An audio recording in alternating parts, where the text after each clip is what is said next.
All right, looks like we are live. Anyways, hey guys, my name is Brandon, aka the BrandoCritic, and welcome to my live stream watch-along commentary track for the 1999 masterpiece known as The Matrix.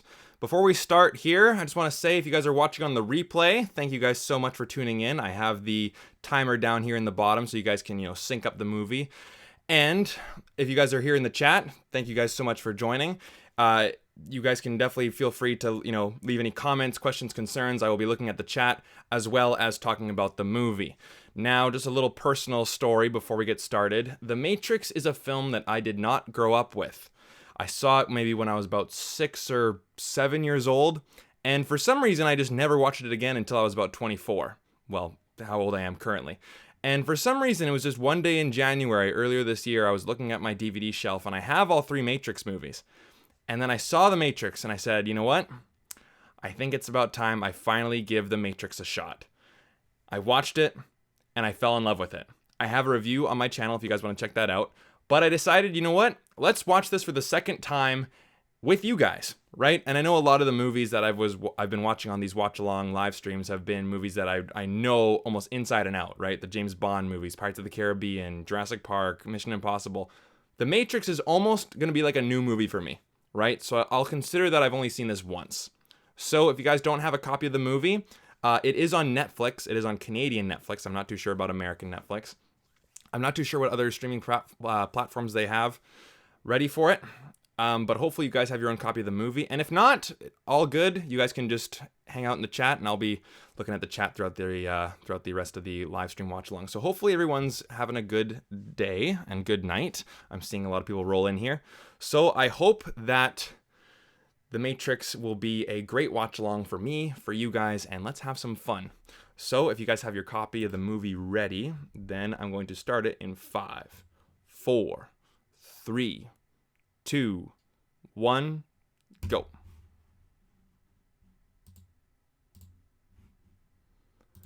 All right. How's it going, everyone?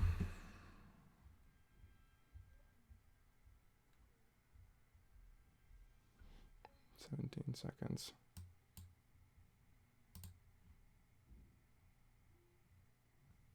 25, 26.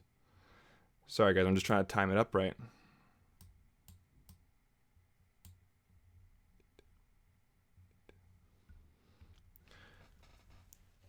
All right, I can see some of you guys coming into the chat already. Hello, Robert, Obi-Wan Kenobi.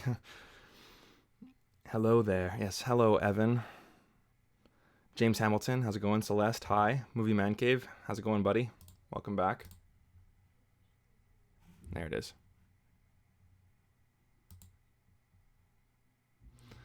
And here we got all the code.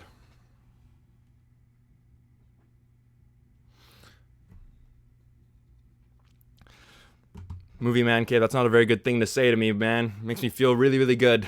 You almost forgot about it, but yes. 5:06, here we go.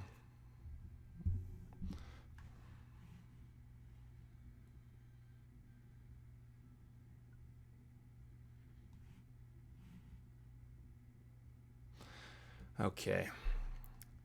Now, from what I understand, and I could be completely wrong on this because this is like the first movie I'm watching on here that I'm not an expert on, is that this film looks really, really green, right? It has that green color palette, but what I was told was that it wasn't originally released like that. It was originally released like with more of a blue color palette, especially with the poster.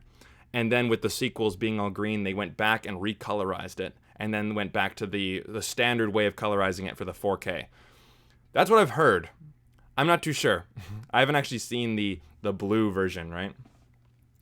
But yeah. What's going on, Finn? Thank you so much for joining along. And here we got Agent Smith and all of the other agents who look like they should be in Men in Black. And I love his performance because his voice is so... It's not quite robotic, and it's not quite human. It's right in the middle. I think Hugo Weaving gives the best performance out of anyone in this movie. Lawrence Fishburne's pretty great, too.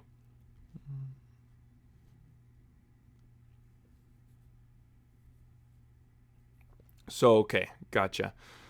There was an original color palette that was more blue, and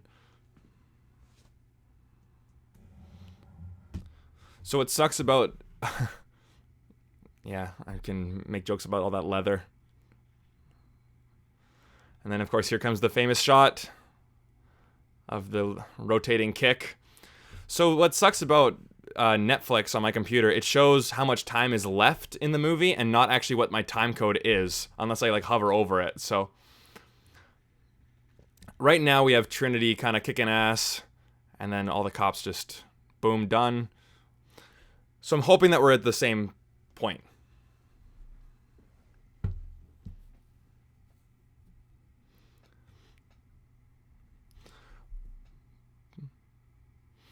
But what I love about this movie, and the first thing that I noticed when watching it again, and again, this is for those of you guys who are just joining, this is my third time watching it, but really it's like my second time, because I saw it once as a kid. I didn't watch it until I was 24, so I watched it when I was 7, then when I was 24, and now I'm watching it again. This was technically my third time. So I'm not an expert on this movie by any means, but what I did notice was that, excuse me, it's a perfect mix between the Terminator and Star Wars. Terminator with, like aliens taking over or not aliens, machines taking over the world, and, having these agents, or having like the machines be personified in people that can almost be like unkillable. And then, of course, we have the Star Wars, the hero's journey. Neo is Luke Skywalker, and Morbius, or Morpheus, is Obi-Wan Kenobi. Can edit that later, Brando. I'm not too sure what you mean. Edit what later?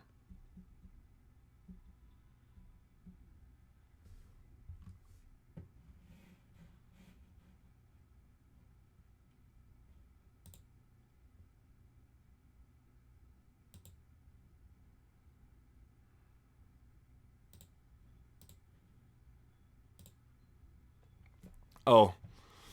Well, thanks, man, and thanks for sending me and then here we got this effect that sure looks a little bit dated nowadays, but still pretty action-packed. And it shows us that the agents are like real badass. Trinity.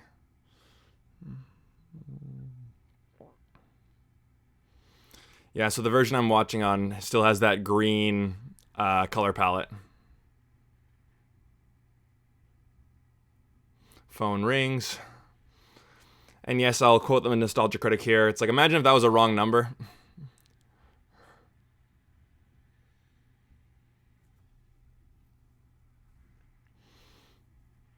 Also, are we in the right spot? The cell phone booth, or the telephone booth, just got destroyed.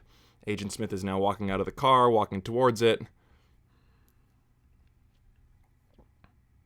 Let's hope we're in the right spot.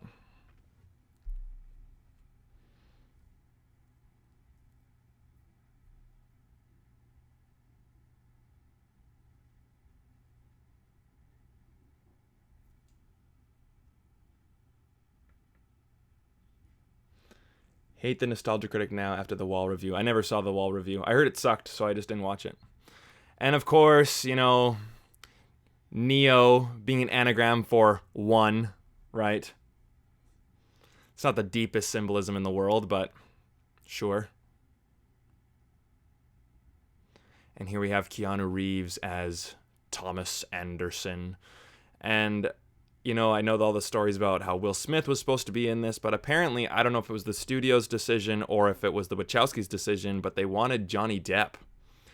I think that would have been cool too. But, this role is so iconic. Wake up, Neo.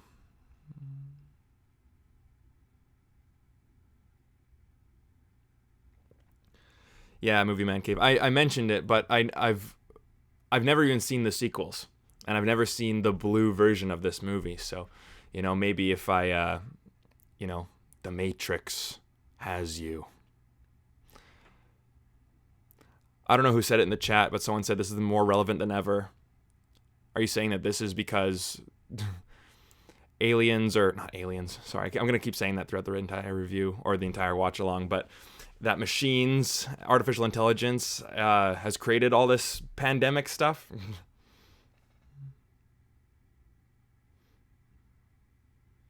Thanks, Marvel fan. I appreciate that, buddy.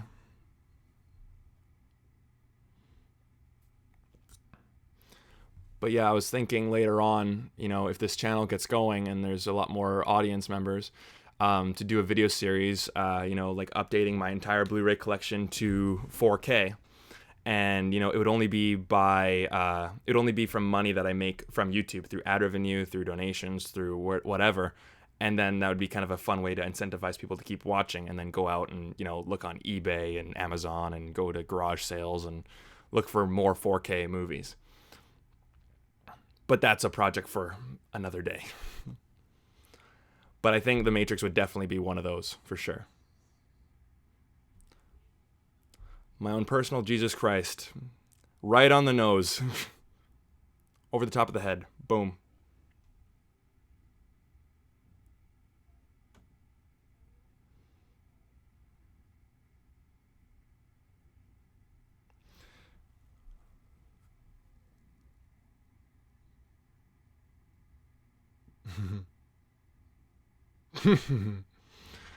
That feeling when you're alive, or you're awake but you're asleep, alive or dead.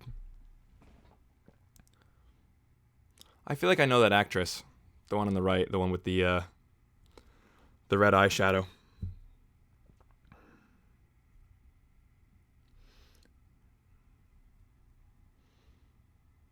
More like plugged into our own thoughts, and the White Rabbit. But Finn Flash, to answer your question, I'm just being me, dude. And of course we have Dragula. This is a great song. Back in the day, I used to be a huge metalhead. I used to shred on guitar. I had long hair. I would always wear Iron Maiden t-shirts.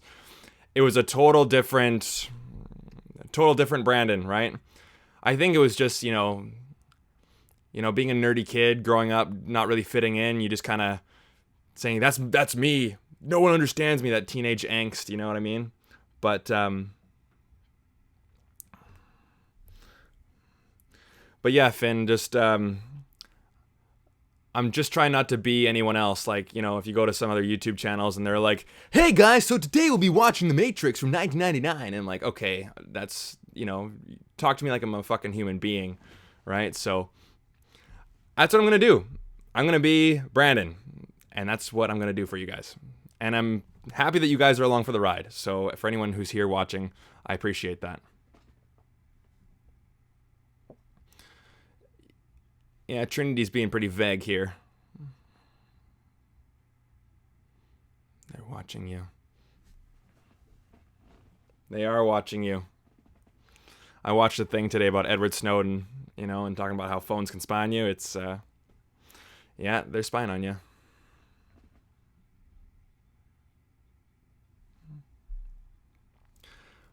Also, Sean, do you know if that Best Buy deal for Disney Steelbooks, the sale is for American Best Buy only or Canadian Best Buy? That's the one thing that I always hate about all these different deals and things, that there's always region locking and all that crap. So, could you imagine if you were in some club and some woman started talking to you like this? What would you guys do? But yeah. I didn't go full emo back then. I wasn't cutting myself or anything like that. Listened to hardcore music, Judas Priest, Iron Maiden, Metallica, and then, coming back home and playing Super Mario 64. And yes, it was old back then too.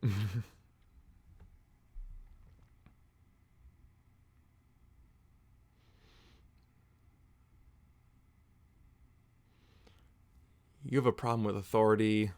You believe you are special. Rules don't apply to you. Tisk, tisk, tisk. Insert every single authority figure speech here.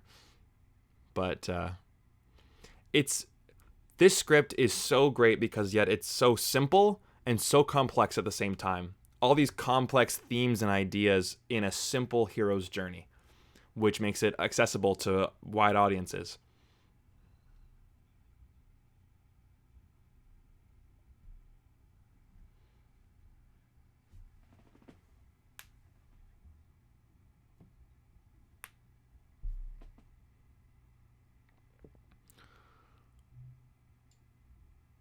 And I also love how dated this movie is in all the right ways, you know, like the big blocky computers, the Nokia phones, floppy disks, you know.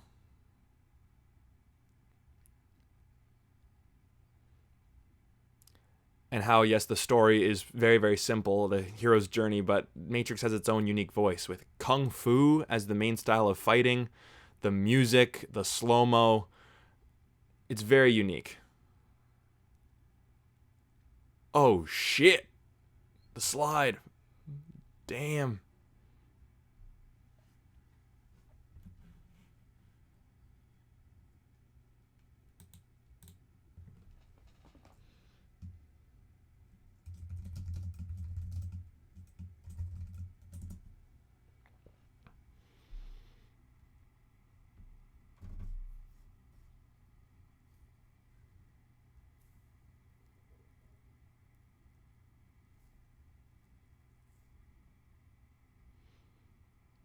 That would be kind of creepy to, you know, get a phone call and the people are saying, yes, you in your cubicle. Yes, you on the watch along right now.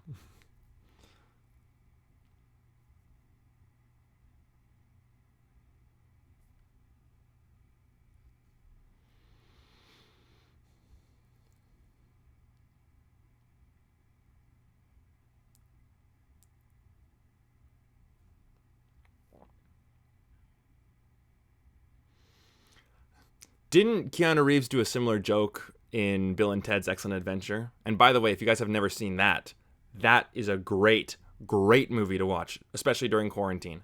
Grab yourself a beer, grab yourself a substance of your choosing, and watch that. I guarantee it.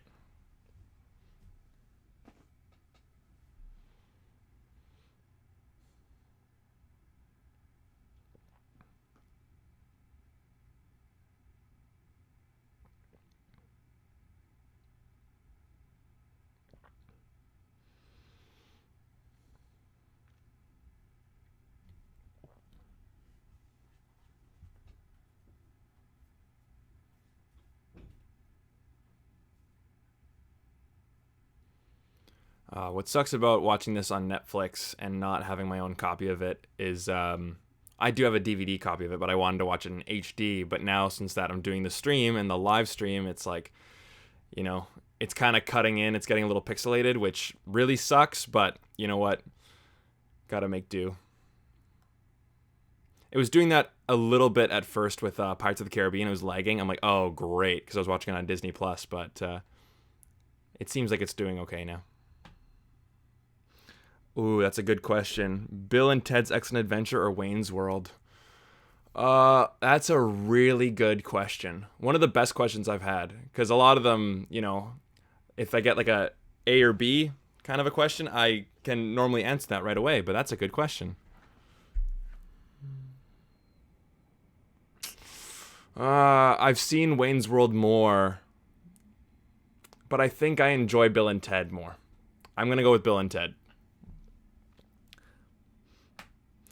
But you know, it's funny. I've actually never seen Bill and Ted's Bogus Journey, which came out, I believe, in 91, 90, I think. I'm not too sure. Yeah. Thanks, Elliot. Appreciate that, buddy. Uh, I'm excited for Matrix 4. You know what? No, only because I've only seen The Matrix twice, and this is my third time watching this movie, and I've never seen the sequels. So my anticipation for a Matrix 4, it doesn't really exist at the moment. Um, you know, I'm sure when it gets closer, once I see a trailer and once I know more about the Matrix franchise, and again, I've never seen the sequels, but people have told me that they're great, and people have told me that they suck. So I'll have to make up my own mind. And what I love about this, it's so subtle, but it's so visual, is like how robotic he is. You know, just opens the thing, circle, circle, opens it up, moves it in the middle, hand gestures. It's so robotic. It's subtle, but it's there though.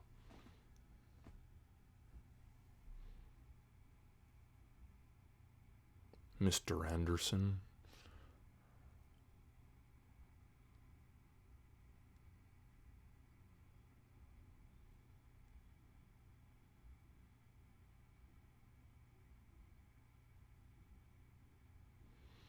just trying to think if how it would look if like Johnny Depp or Brad Pitt or Val Kilmer or Nicolas Cage was in this movie.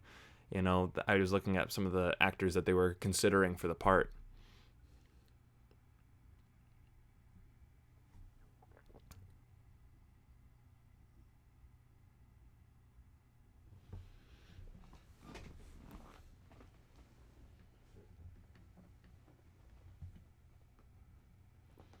Man, if Will Smith was in this movie, it would be quite different. I think it could have worked, but they gotta make more room for his, his personality, because it's a lot bigger than Keanu Reeves.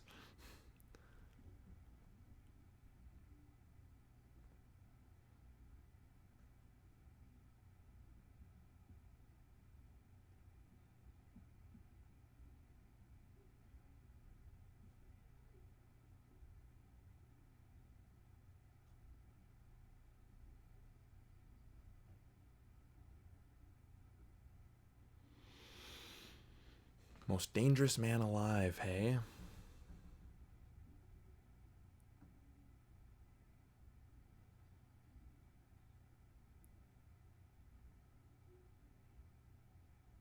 If.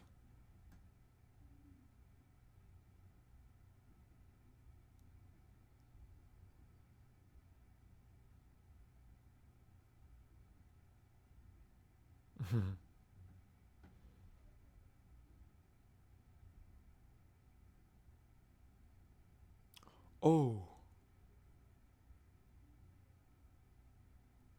Boom.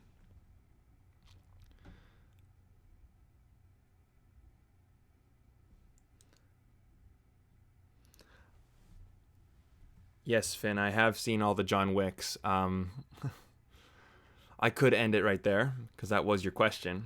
I have some pretty hot takes about the John Wick franchise. And I've already been shit on this morning for not giving Team America World Police a good review. So maybe I'll just keep that one to myself for now. Let's just say that after John Wick 4, they need to stop this franchise. Yeah, that's just really bizarre. They're well-made movies, for sure. But I enjoy the first one the most.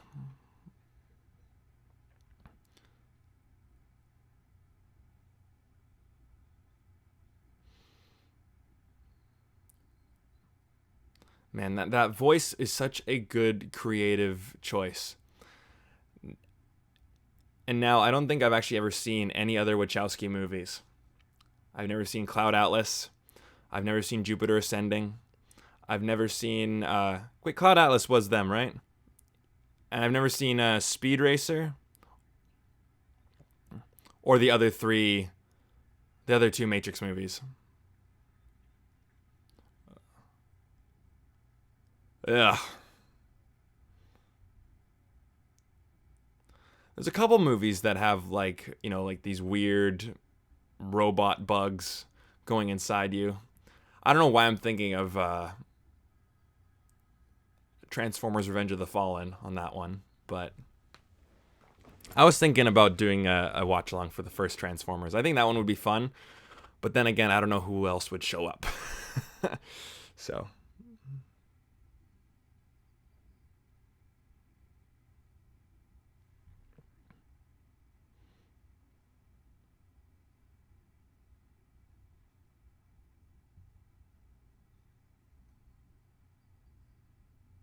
the one.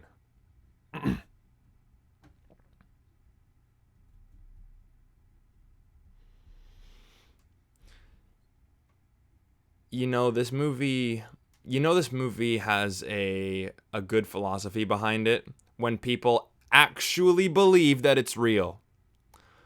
I think there's some merit to it, but that it's The Matrix, I'm not too sure that it's exactly that. I don't think we're actually, being bred in pods. But the whole reality of reality, there are some questions there.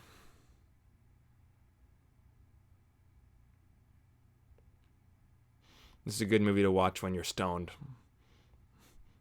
Some of my friends at work are like, yo, I've only tried acid once, but I watched The Matrix on it and it's the best movie ever. I'm not condoning the use of drugs.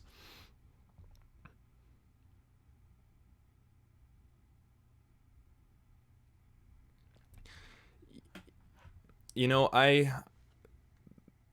the first Transformers movie came out at the exact perfect time in my life. I was just entering high school, or I was just exiting elementary school, right? So I was 12 years old, exiting grade 7.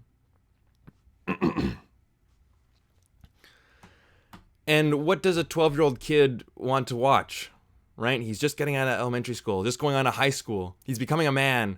What does he want to watch? He wants to watch a big movie with big explosions, and of course Megan Fox, right? For a 12-year-old boy, like, it was just the perfect movie ever. And I remember seeing that trailer, and I'm like, oh my god, we have to see this. And, you know, I still think it's a pretty fun movie. And yes, you know, we can make fun of, like, the masturbation jokes and yada, yada, yada. But, you know, I'll still stick with that opinion. But then again, I haven't seen it since I became the BrandoCritic. But I do enjoy the first Bad Boys, and I do enjoy The Rock. I saw Armageddon once. I didn't like it at all. I hated it. And 13 Hours was pretty good too.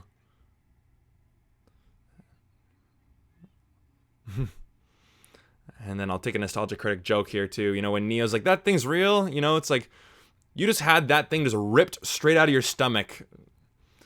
Wouldn't you have a bit more of a, oh, fucking shit, you know, kind of a more hurtful reaction?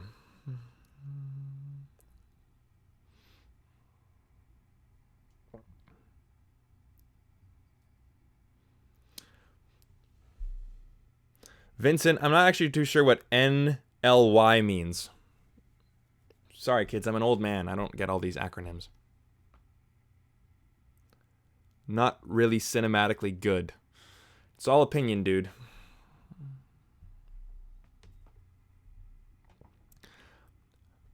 But what do you mean by not cinematically good? And then here we go, the Obi-Wan Kenobi of this movie with that gap tooth. It makes me feel a lot better about mine. Morpheus. Did I say Morbius earlier in this live stream? I apologize.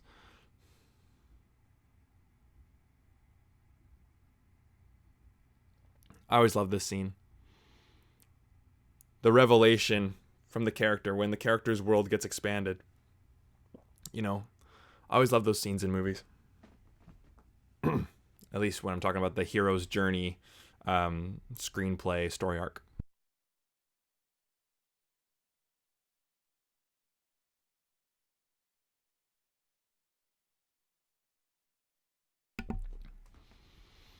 But I will say that this movie kind of opened my eyes to reading more about spirituality. And obviously during this quarantine time, it was a good place to, you know, look inward. Talking about themes of fate and things like that.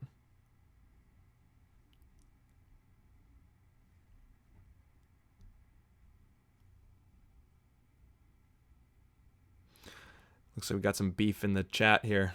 Movie Man Cave versus Vincent. Ding, fight.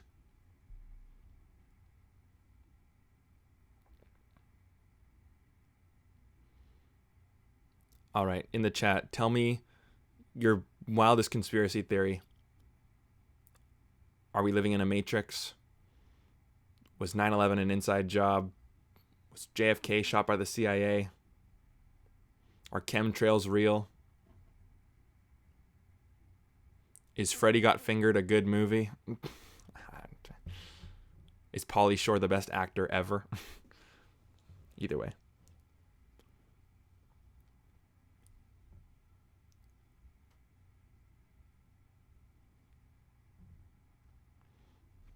Yeah. There is no mouse. There is no phone.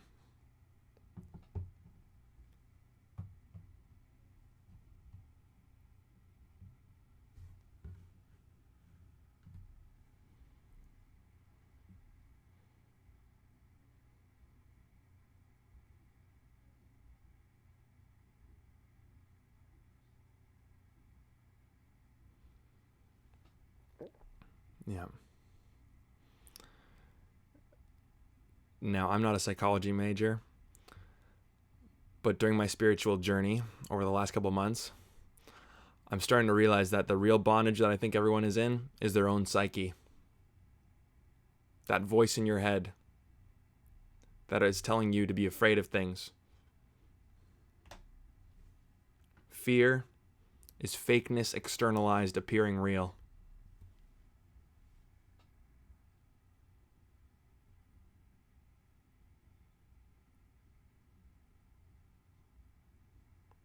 Jimmy Hoffa shot himself.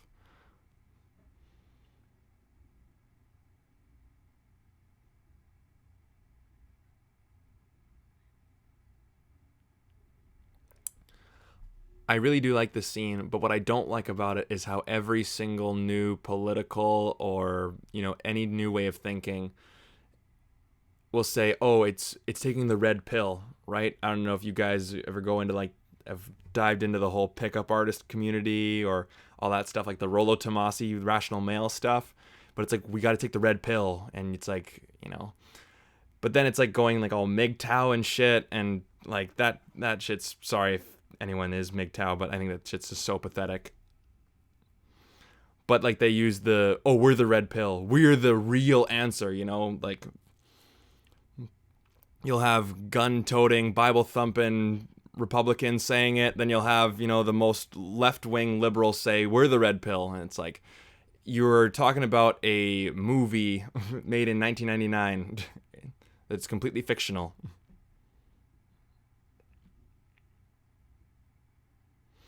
It just shows you how popular this movie was.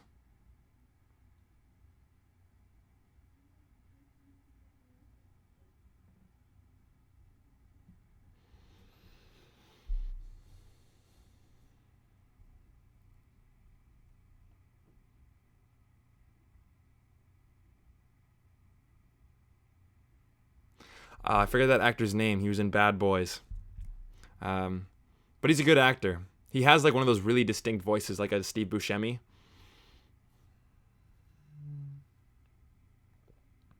I have not watched Dark City. Oh yeah, dude. Or sorry, Heidi. That book will change your life. I recommend you read a chapter at a time. You write about it, and then you just turn off your phone and reflect, and just let it really sink in. And for all you guys watching, if you guys aren't feeling, good about any of this in this time right now, The Untethered Soul will change your life. It changed mine. Yeah, Joe Pantoliano, if that's how you pronounce it.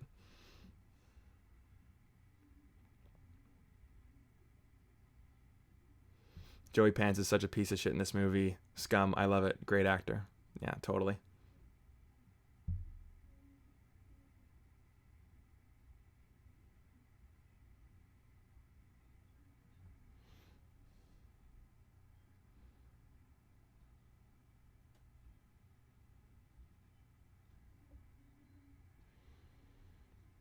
I love the sound effect of the liquid goo going down Neo's throat. Unplug.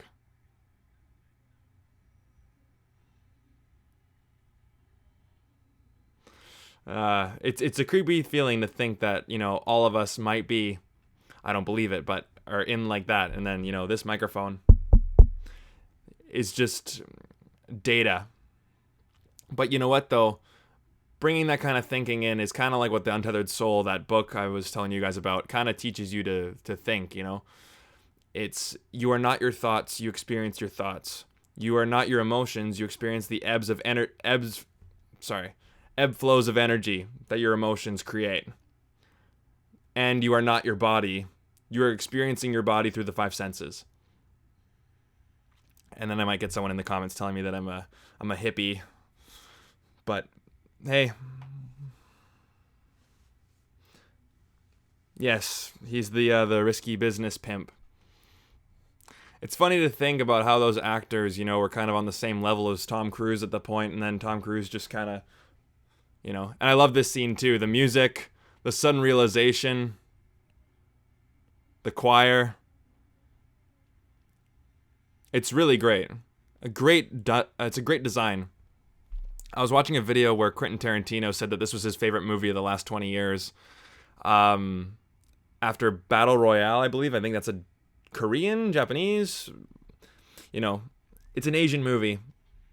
But he said that he loved The Matrix so much, but then after he saw the sequels, he can't watch it the same. It like almost ruined it for him. So if that's the case for me, that's a very bad sign. I like the soundtrack on this film. You know, Club to Death, and you know, Dragula, and what's that? Rage Against the Machine song right at the end. Oh God, that just. Ugh. And then getting flushed down a toilet like that. Don Davis is the composer. You know what? It's always, whenever I say I don't know a certain person, being in my position, I'm always kind of self-conscious saying that, like, someone's just gonna comment, "Oh, this guy's on YouTube and he doesn't know who Don Davis is. What a fucking tool!" Like, you know what I mean? But I'm gonna be honest with you guys. I've never heard of who Don Davis is. Let's look him up, shall we?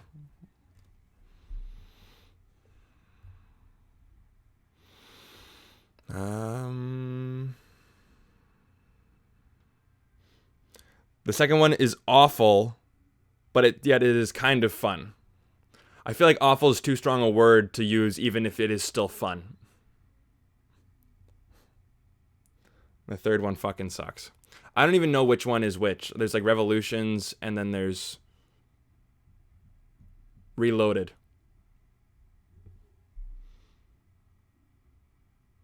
Which one comes first, Revolutions or Reloaded? And also, those are two... I think those are terrible subtitles because I don't even know which one comes next. How about something just completely different, or Matrix 2, this. Matrix 3, this. You know, that's why I was a big fan of, you know, how they named the Rocky movies for a long time. You know, Rocky 1, 2, 3, 4, 5. Rocky Balboa. You fucked it up. And then you have Creed 2. Simple.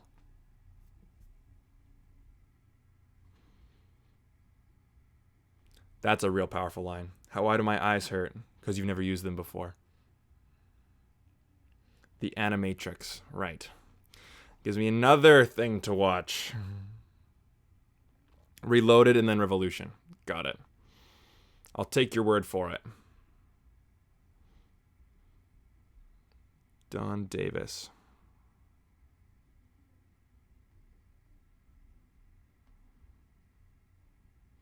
I guess he did Jurassic Park 3. Another movie I've never seen before. Behind Enemy Lines. I've never seen that one either. Maybe he took a break? Oh, no. He's still working. Best of the Rocky movies? Okay, so the first time and only time I've actually seen all the Rocky movies was when I was in grade 8. And I thought Rocky 1 and 2 were boring, but I was 13.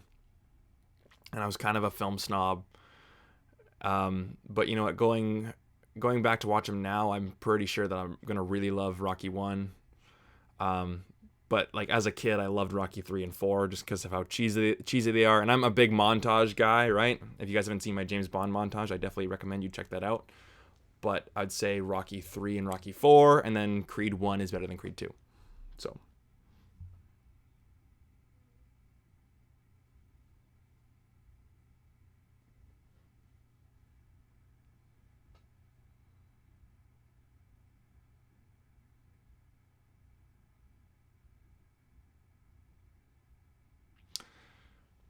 Yep. The what? What's it called again? The Nebuchadnezzar.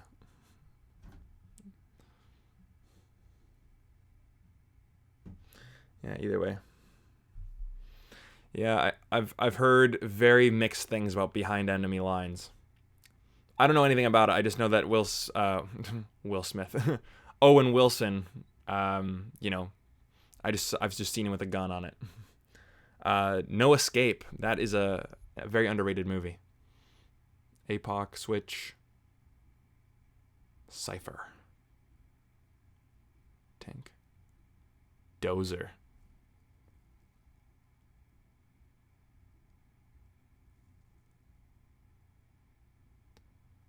Tank, Dozer, Cypher, Trinity. I'll buy the names. Sure. I have seen Blade Runner. Yeah. And I always loved, scenes where like they can just like implant all these skills, and one of the coolest premises for a movie ever. But I don't like the movie, but I love the premise because of just the amount of ideas that it sparks, is Limitless with Bradley Cooper. I think that movie has a lot of problems, but the whole premise and the idea of it, that's what works. And I haven't seen all of Demolition Man, but that one has a very great premise, very, very thought-provoking. But the movie is, it's okay. Starship Troopers is one like that too. Extremely smart. Extremely meta. So that's why I think a lot of people didn't get that movie.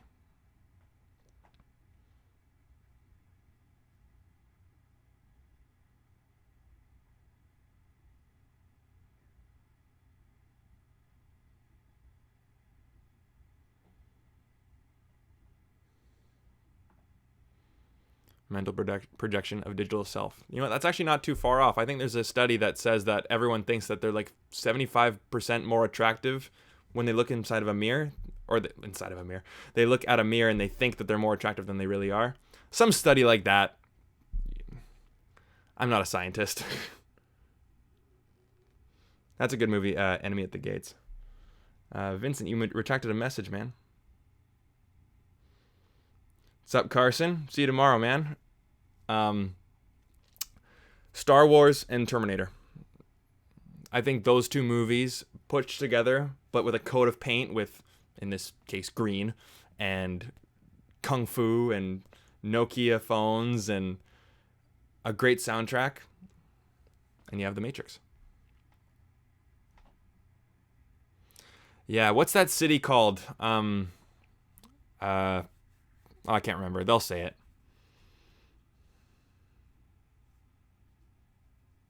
You want those chairs. It's funny. I had a chair kind of like that, which we just got rid of. Well, someone was supposed to come for it today, but they didn't even show up.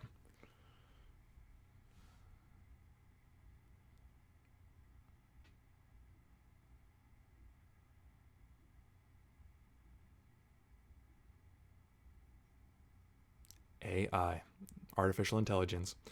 When will we ever learn? I have a funny story about AI after this scene. I'm just gonna mask in its glory. Zion, that's what it's called. Yeah, that's right.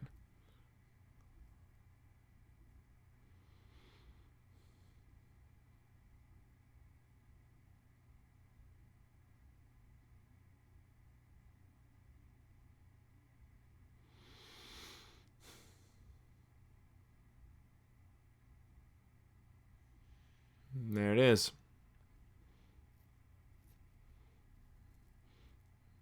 Yeah, bioelectricity.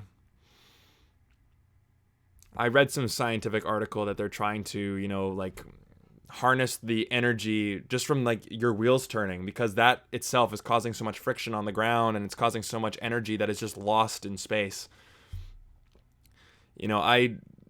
I won't get too political or too, crazy with scientific ideas, because I'm not a scientist, right? And I really don't have any real merit to talk about it, but I really do think that we have to stop using gasoline in our cars. And I think this, COVID thing is just kind of Mother Nature's way of just pushing the restart button. I have read it, Celeste. I have read your Team America comment.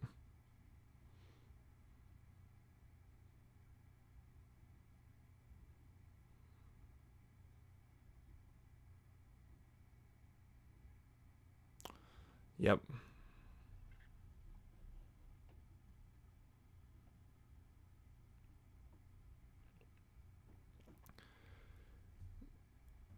Yeah, Fight Club is similar too.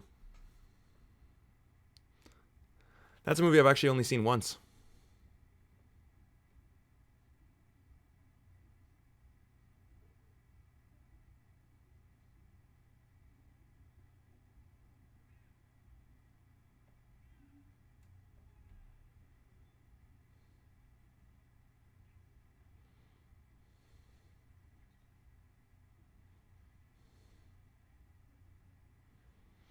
Uh, it's pretty sad. You know, having your entire world just shift.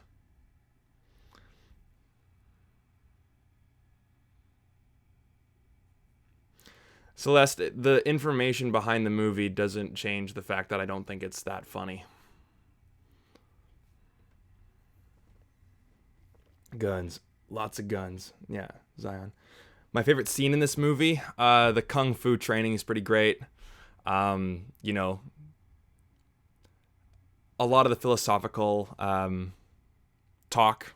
You know, I love that shit. So I have a Letterboxd account, dude. I'm in the progress of moving over all of my reviews over the last 7 years that I've written onto Letterboxd. It's going to be a process. It's going to take a while, but it is there.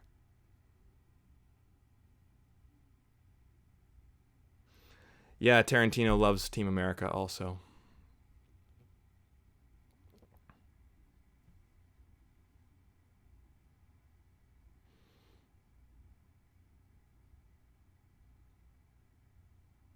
Yeah. It was he who freed the first of us, talking about how, you know, kind of like Terminator, like fate is what we make for ourselves, right? Kind of showing you that, you know, you are in control of your own destiny. And the book that I'm reading right now kind of covers that, but in a different way. Saying that, you know, your past events don't define you, even though you let them define you. You let them define you in the past. But once you realize that they were just events that happened and you witnessed them and then they passed by. Yeah. Yeah, that's right, Carson. Number one most controversial review.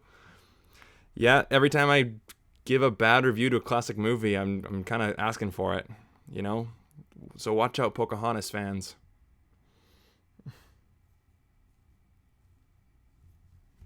Yeah, the training.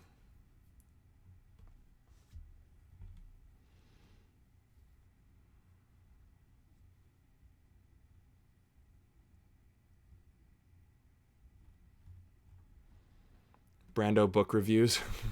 I'm a pretty slow reader, so those reviews are going to take a while to do.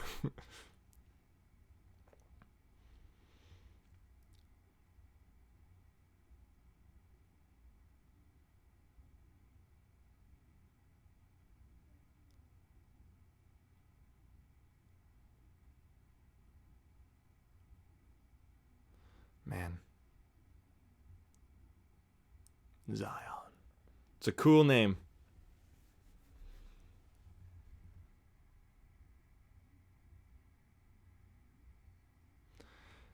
I've seen clips of the sequels where Zion just looks like some giant leather orgy.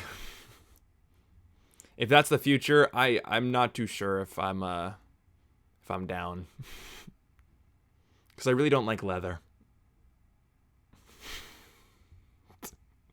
Such a bad line.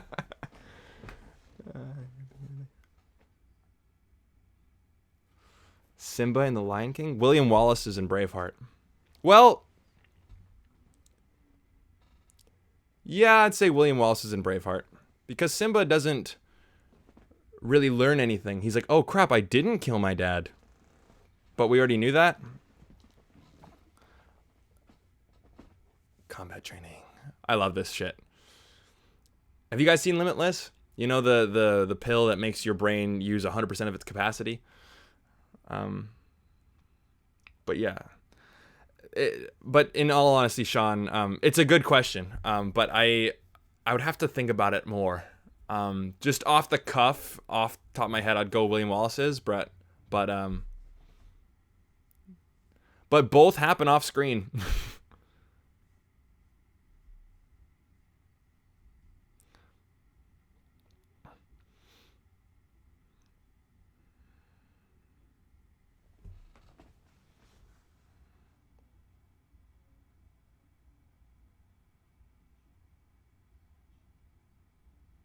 Boom. Man, like, could you imagine if you just have like this giant catalog? It's like, learn Cantonese. Done. I know Kung Fu. Fuck yeah, you do. Fuck yeah, you do.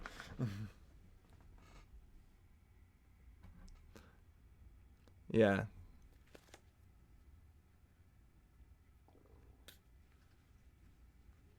Mm-hmm. Bending the rules of reality. Reality. What is reality? How do you define it? Ah, man. Yeah. Apparently there was supposed to be a lot more like footwork in this movie, but I think Keanu Reeves broke his leg.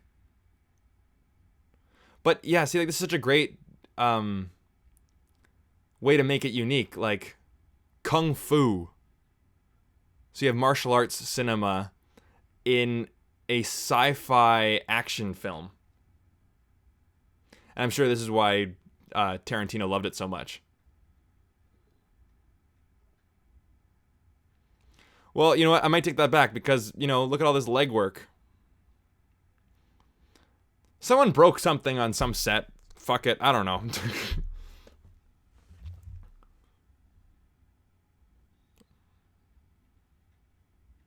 And then you got this 90s music that seems like it should be in the main menu for Need for Speed. Choose your track. Choose your character. Hydro Thunder. You know? Have you guys ever played that? Hydro Thunder for N64, Dreamcast, PS1.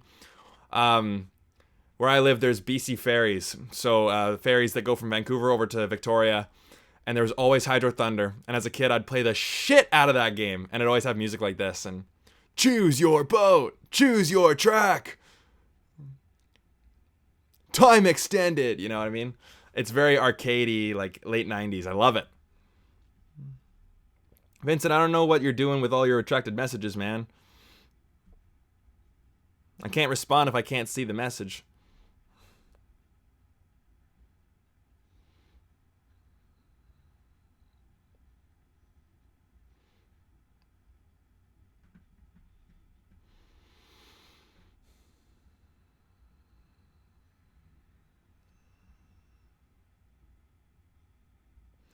There's a character in this movie that you disliked. I wouldn't say disliked. I'd say Trinity was probably kind of underwritten. With my woke Me Too glasses. She's just the love interest, but she's badass, but yet she's, that's not the real reason. The love story isn't really fully developed in this movie. I love that line. Is that air that you're breathing? He's like, oh shit. Okay. Got it. I mean, I don't know. And I mean some of the other characters like Switch or something. They're just cannon fodder. And it's like I think when it was Switch or one of those other women, not like this, not like this. And then boom. Also, who has never seen this movie? Why do I always fuck up that sentence on live streams? Who has never seen this movie before?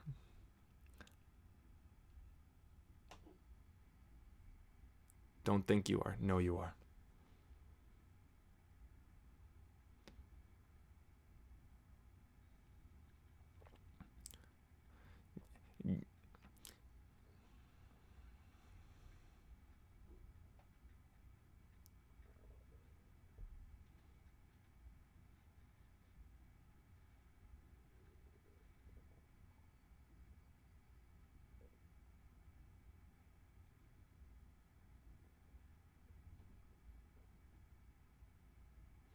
Yeah. Well, wouldn't that be the same love story? Because it's the same characters. It's just continued. That's one thing I'm starting to realize is that doing these live streams, it's helping me a lot with my reviews because I'm able to just to speak more freely. There's still some sentences that I still can't say even when I'm talking live to you guys. Like, has anyone ever seen this movie before?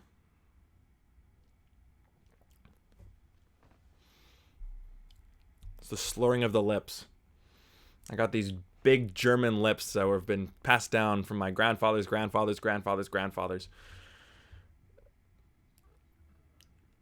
which made me a great trombone player in high school.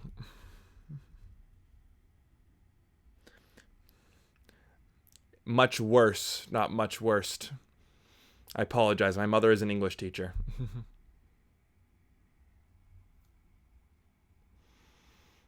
No problem. Free my mind. Free my mind. Free my mind. I could see Nicolas Cage in this scene. I gotta free my mind. Free my mind.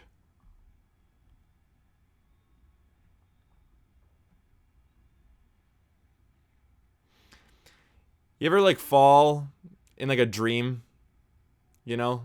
And it's just the most weird sensation when you actually hit the pavement or you hit the ground.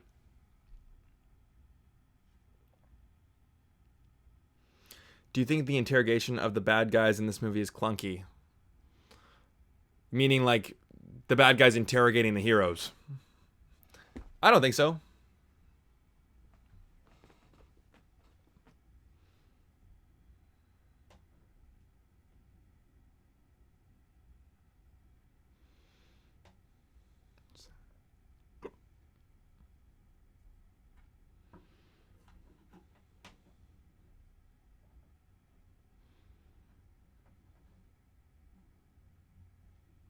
That's true.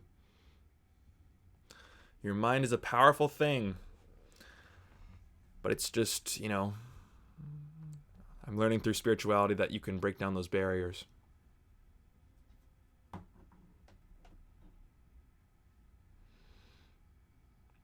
No, it's all good, Vincent. I was almost considering moving down to Buenos Aires back in the day.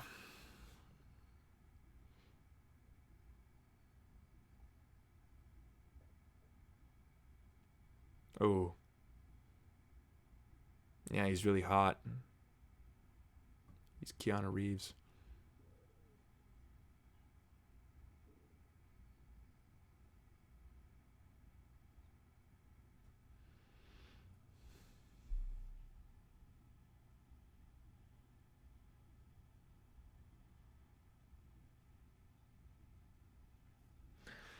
This is a great placement of the song, Club to Death.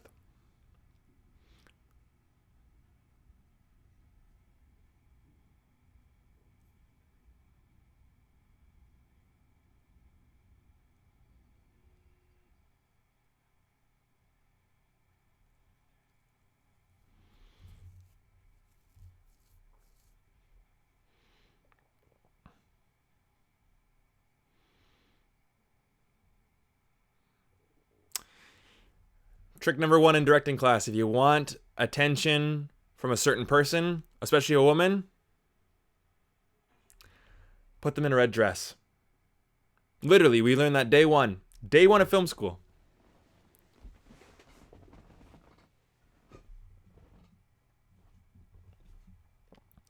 But yes, I can't talk about that book enough about freeing your mind. And it is changing my life every single day. It really is.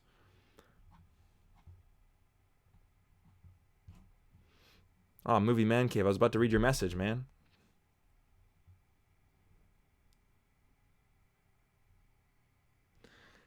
Am I going to be reviewing Venom? I wasn't planning on it. And ranking the Spider-Man films best to worst or worst to best? I can do that right now.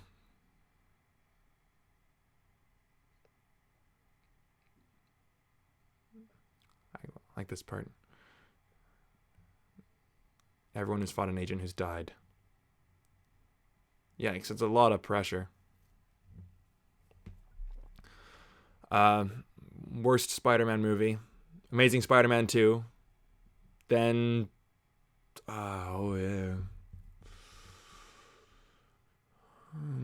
Amazing Spider-Man 1. Then Spider-Man 3. Then Homecoming. Then Far From Home. Then Spider-Verse. Then Spider-Man 1. Then Spider-Man 2. Boom. Done.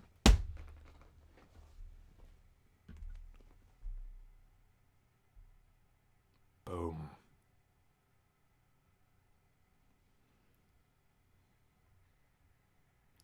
We got trouble.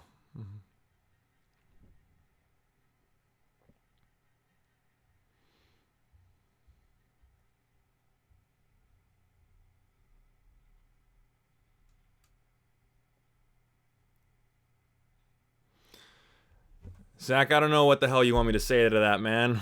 If you guys are wondering what I'm talking about, look in the chat. Welcome, Zach. Hopefully you're watching The Matrix along with us. Search and destroy, motherfucker. I don't know if you guys have seen like the top 100 most cheesiest movie lines, but that's on there. Search and destroy. And then I know Kung Fu is on there. I don't think they're that cheesy. I definitely know much cheesier lines like what happens to a toad when it's struck by lightning? The same thing that happens to everything else. What's your favorite cheesy movie line?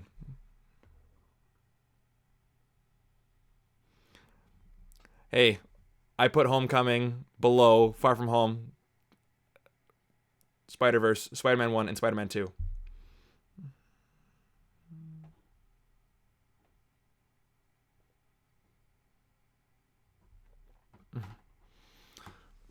Well, thank you, Zach. Even though you don't like the movie, but you're still willing to stay here.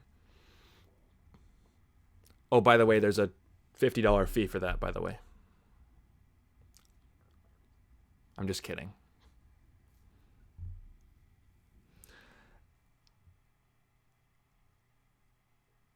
Ooh. I don't know why this scene reminds me of Empire Strikes Back. You know, with like the Minox. And I've seen that actor before. Not Tank, but his Dozer. Where have I seen Dozer before? Let me know. Also, I've not played Matrix on PS2, but right before the quarantine actually happened, I went to go pick up this chair at a Bibles for Missions, so it's like a thrift store, and I was just going through, like, I always check the DVDs and Blu-rays and video games and stuff, and they had the Enter the Matrix game on the original Xbox for $1. So I bought it. Haven't played it yet. Might even play it tonight, actually.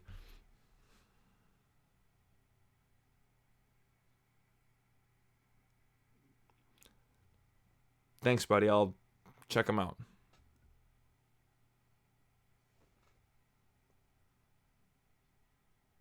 It's not Ving Rhames.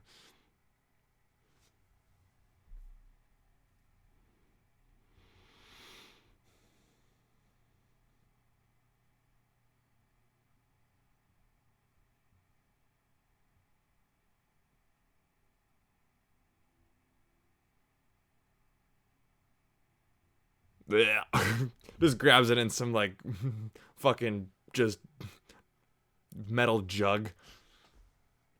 Why, oh why did I not take the blue pill?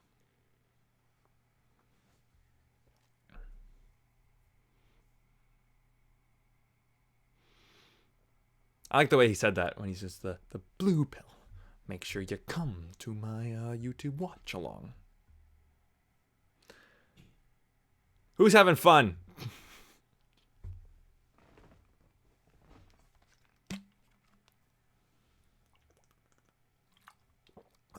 That's disgusting.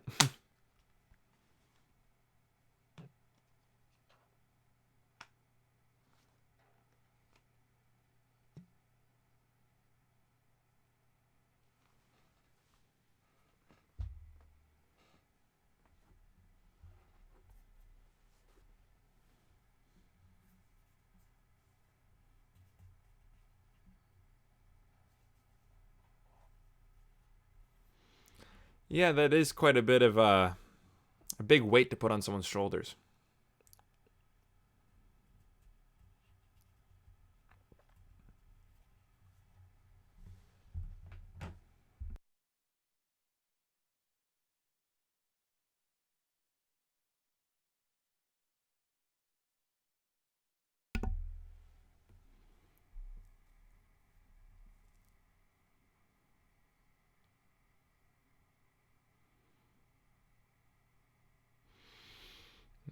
I'm just waiting for that next big revelation in human evolution.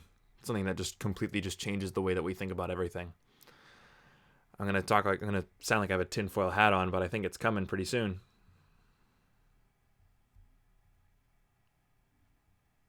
Am I friends with them? I don't think they know who I am. I don't think Chris Stuckman or the Nostalgia Critic know who I am. But if they do, then hi. If not, then let's start a collaboration. I'm sure they'd be lucky to hang out with a guy like me. No, I think it'd be awesome to meet those guys.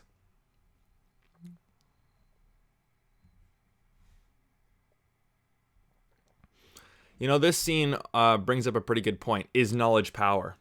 You know, it's like, you know, like I was reading a book called The Rational Male, and it talks about, you know, gender dynamics and things, and it kind of like, they use red pill philosophy, and it was like, when they say when you're reading this book, it's going to hurt at first because your psyche has built up, you know, your own preconceived notion of how the world is supposed to go. And then as soon as something, you realize that it's not actually true, your psyche will try to defend itself, and then your mind starts playing tennis with itself.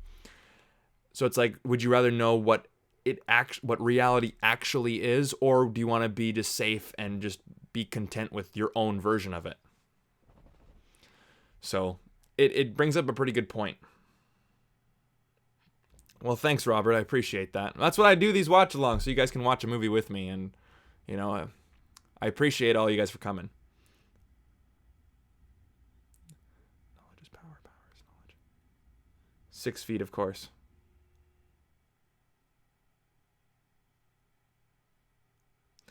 The Rational Male. It's a little out there in terms of the ideas that it's putting forward. I don't think you'd like it, Heidi. I really don't. I don't even like it.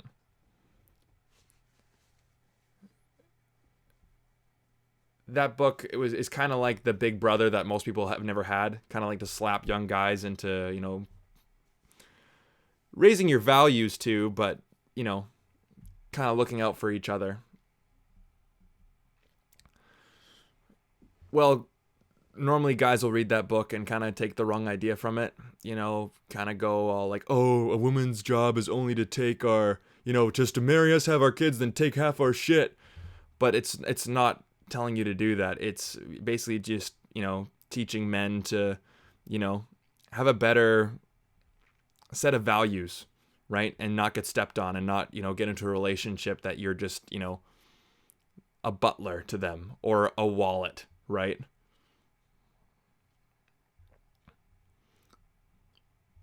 There's a lot of things I agree with in that book, and there's a lot of things I don't agree with in that book. It's not a book that I recommend to people to read. It's a tough, depressing book to read. But The Untethered Soul, that's the one you guys should read, because you'll free yourself from your own psyche and your own mind.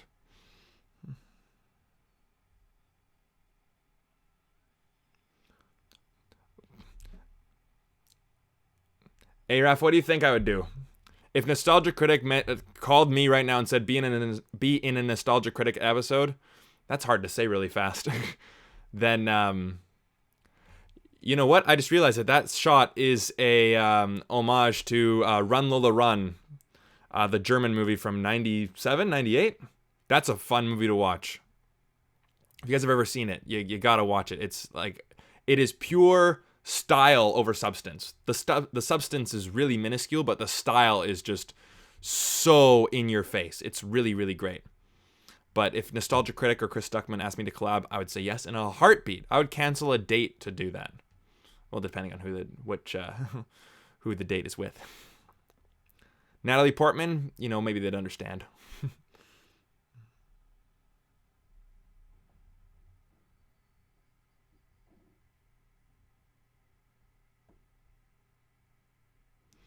Zach, I'm not American. I'm Canadian. Meaning we're on top. Don't take that too seriously, Americans.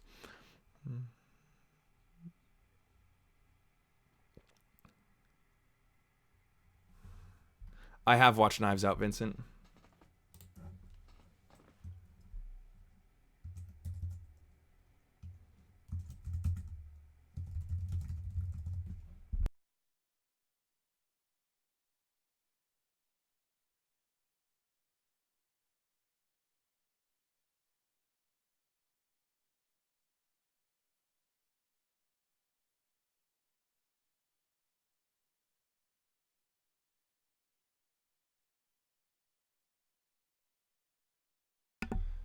What do you mean definitely not in hockey?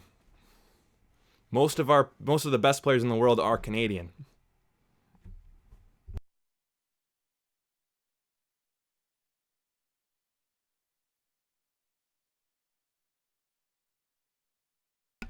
Next to movies, that's one thing I can talk for days about is hockey, but here comes the Oracle, and it's kind of cool how the Oracle is not, in 300, right? It's not like some ancient mystic sage on the top of a mountain and you must cross the seas of blah, blah, blah. It's in a kitchen, right?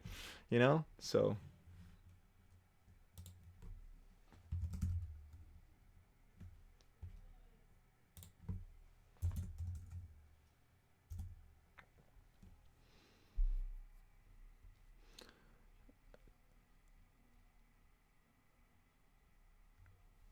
I have not seen Hotel Transylvania. That I would find the one. Boom. Did it just say sex on the side of the wall in graffiti? Or is isolation really getting to me? No, but yes, because America has like 26 teams and Canada only has like 7. That's why. But who inspired me to do movie reviews? Probably Red Letter Media. They are by far my favorite YouTube channel, period.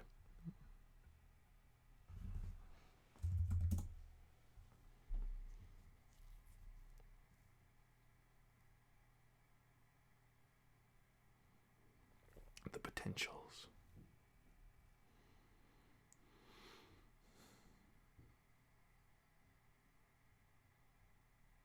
What are they watching on TV? A bunch of giant rabbits walking around? Could you imagine that if you're going into some lady's house and then you see this in the living room? Just these little girls just, with letter blocks.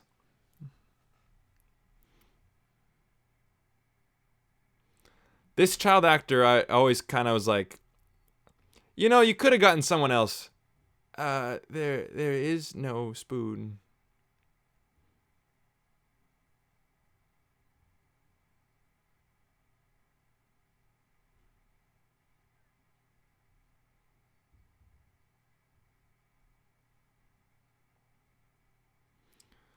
I don't know.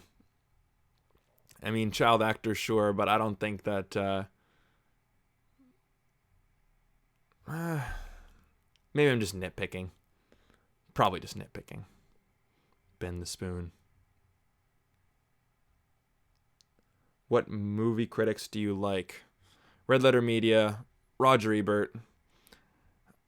On occasion, I'll watch Chris Stuckman and Jeremy Johns. Jeremy Johns, I watched a lot back in the day, but not much anymore. Nostalgia Critic for sure. The Angry Video Game Nerd, I found like he showed me a lot of because he's a big movie guy too, and he was making videos about his top 30 movies of all time. He talked about Rocky and Rambo and RoboCop, and that's how I found all those movies. Right, it was through him. So, he was a big inspiration for me back in the day.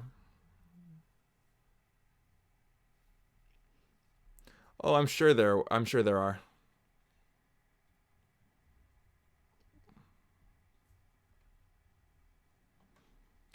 there are other actors that would have been able to do it, or just get another bald kid. But then again, it's just a child actor.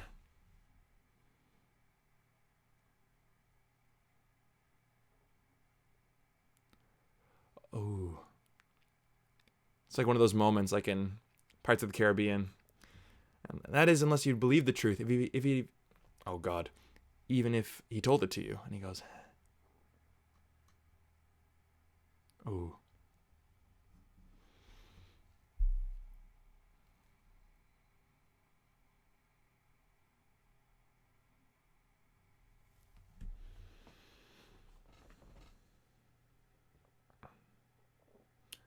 It's funny, I actually had a tarot card reading online during quarantine a couple weeks ago, and this scene is reminding me of that.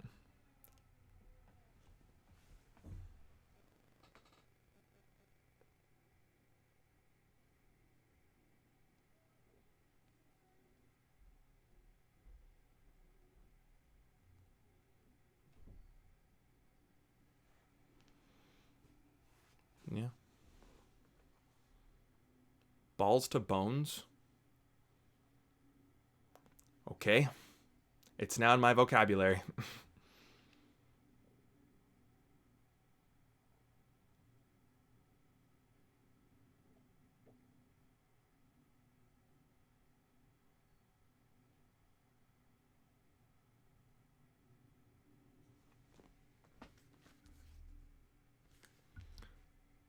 Can you hear that saxophone in the background?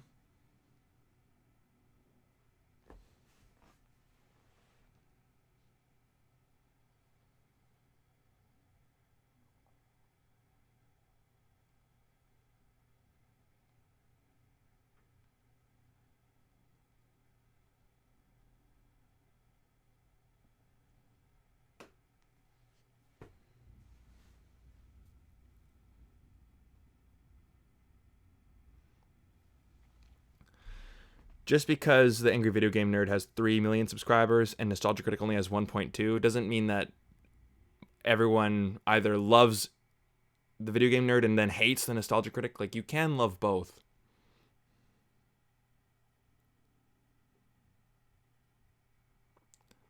Yeah. It's a good quote.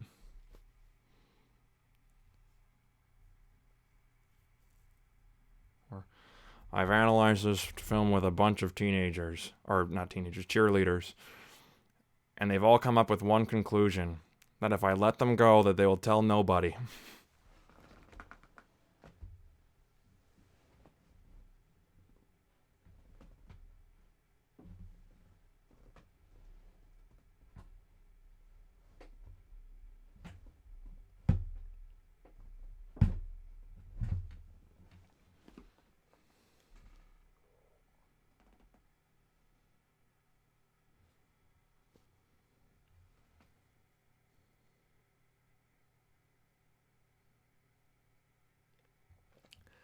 Ouch.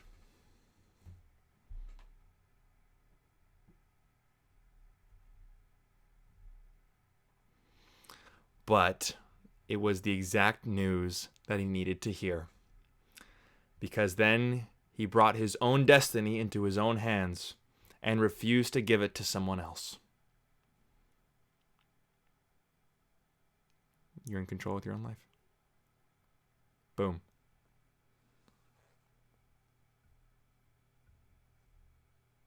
Yeah, they had a fight on YouTube in 2008. Yeah, they did. And Zach, I don't know what you mean, buddy, by that. Yeah. Kind of like the revelation, so. Yeah. Perfect midway point of the film in terms of character.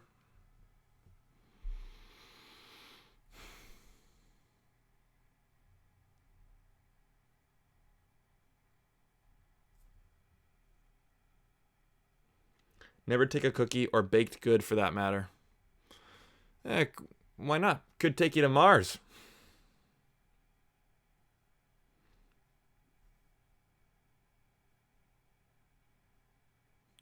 I don't know what it is about the Uzi, but it just, you gotta see it with a guy with a really bad haircut, some kind of overdressed, oversized suit, and fucking ridiculous shades. That's how an Uzi is supposed to be wielded.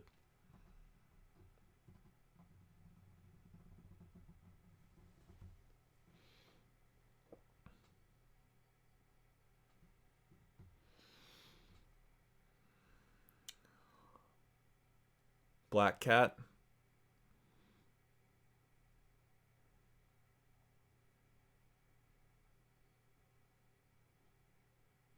Uh-oh. I like that little idea. Deja vu. A glitch in the Matrix.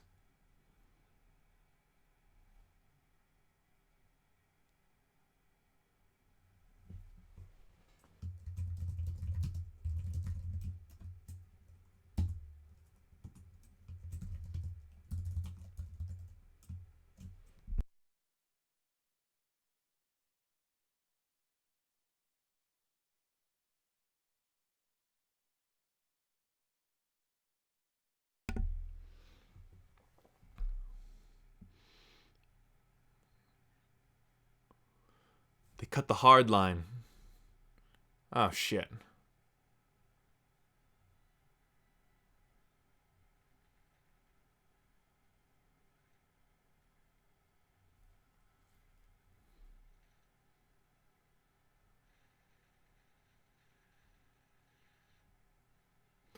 This is pretty intense. You seeing the guy just blood go through him or come out of his mouth. You know, Tank's actually a pretty good actor. Like I think that's the right actor for that role. You know, he has like that spirit, you know, that drive and that spark, but yet he's able to bring that vulnerability. Like he really cares about like, oh man.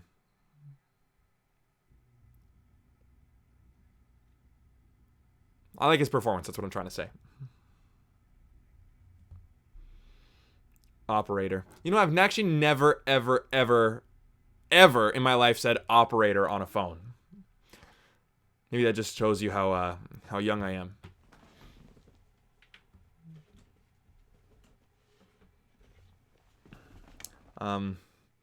What are you guys watching this movie on? I'm watching this movie on this thing. I don't know what this is called though. I mean, I think it's like a 3D printout of the save icon. It's a joke, everybody. Mm-hmm.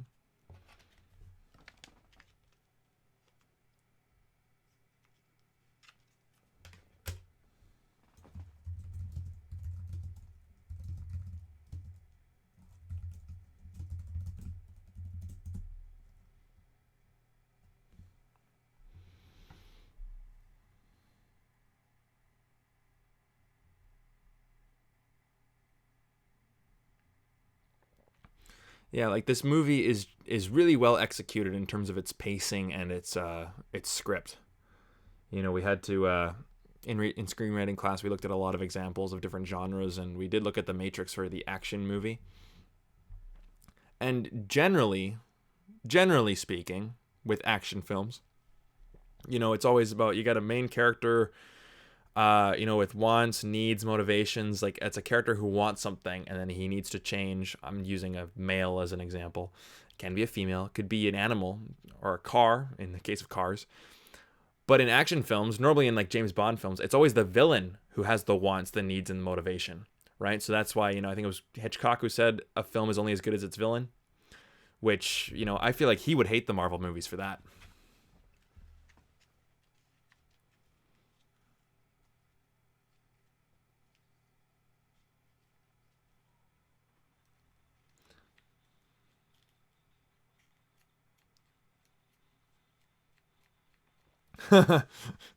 Thanks, Finn. Appreciate that. How do you know your channel's getting bigger? Well, you know, I've been gaining a lot of subscribers recently. So thank you to you guys. And then, of course, yeah, when live streamers attract trolls, you can definitely tell. Um, yeah, man, I'll keep that in mind. They don't bother me too much, though. I find trolls hilarious.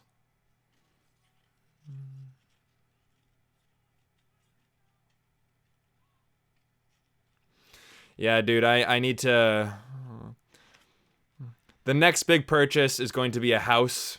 And then, of course, in between then, like, I'm a traveler, so I love to travel and go on vacations. But, you know, one day, the upgrade will happen to 4K. It will.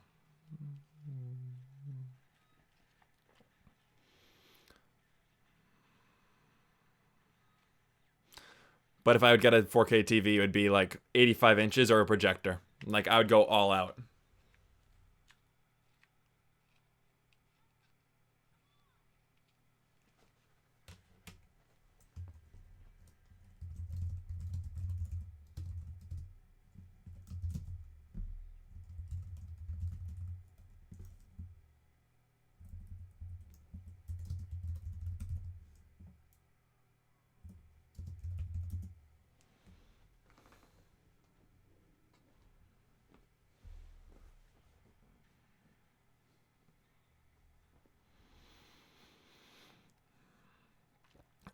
And one thing I can't stand about, like, one thing that can really kill a movie for me is if a villain, like, especially in an action, adventure, fantasy, sci-fi movie, is that the villain is not intimidating.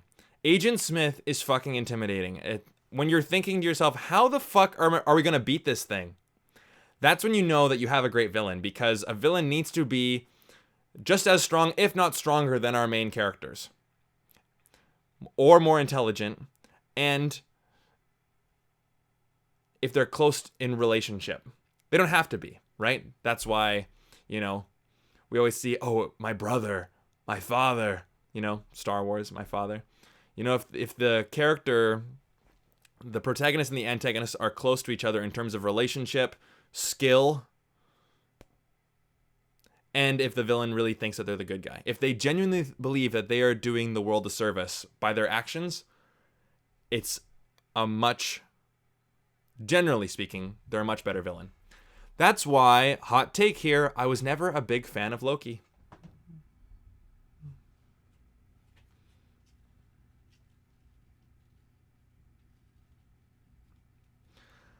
Am I a Gen Xer? Born in 95? It seems like every single website I ever check, they say something different. But no, it seems like no one travels from the people I talk to online because everyone is like a movie nerd. I'm a movie nerd too, right? So don't take that too close to heart. But all these guys with these huge collections, they've never even been outside their state, and they live in like South Dakota. And I'm like, you've never even seen an ocean before, right? I really do think that when you travel, you do find a piece of yourself and try to start to free yourself from your mind. And you meet so many more people, it's fun, and you get to expand your mind and learn something. Do I like John Flickinger? I'm sure he's a great person, but I don't watch him. I just don't find him very entertaining. But that's nothing against him as a person, Yeah.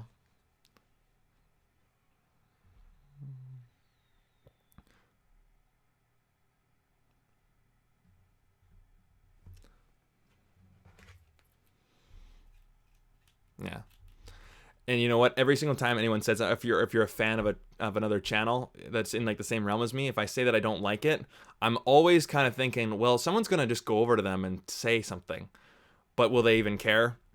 You know what I mean? I've had that once where I think I said something about a YouTuber. I respect them as a person, but I don't like their content. And then they message me back, why do you not like my content? And it was just this big thing. It's like, dude, I don't want you guys to watch me if you don't like my content, right? If I tell you guys to watch my content on Instagram or wherever, only watch it if you like it, right? But yeah, Cypher is the Judas character in this movie. And as soon as you give your villain or your antagonist any rapey vibes, it's cheap, but it works, right? It's a cheap trick. But right away, you're looking at this, you're like, oh, dude, like, that's just kind of gross. Especially with that big mustache like mine.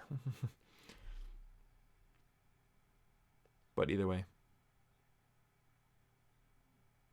But you know what, though? When you're hearing them, it kind of makes sense. He's the bad guy, because obviously Neo's the good guy, and it's pretty clear, but when you hear of his motivations and you hear of why he's doing the things that he's doing, it actually kind of makes sense. You're like, I can understand why you're doing the things that you're doing. You just throw out morality and you're willing to kill people for it.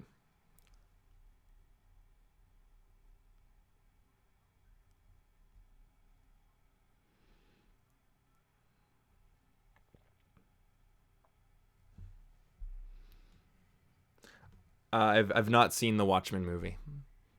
And yes, that's why Thanos is the best villain the Marvel Cinematic Universe has ever seen.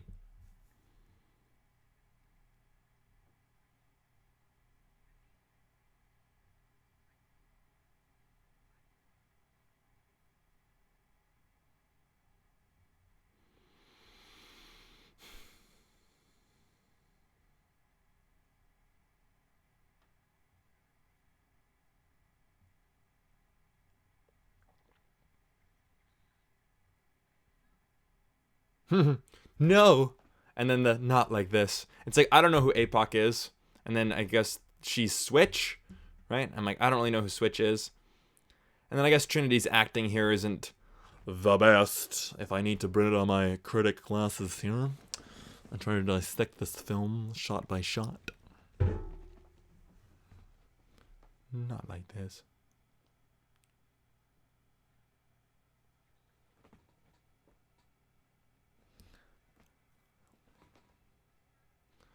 Cypher, what the fuck, man? Why are you doing that?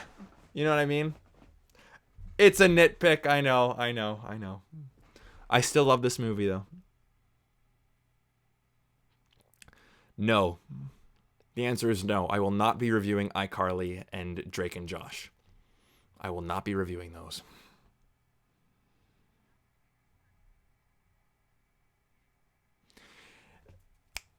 And this is one cliche that I will admit I'm not a big fan of, when the villain could easily just kill our hero, but he decides to keep talking and monologuing.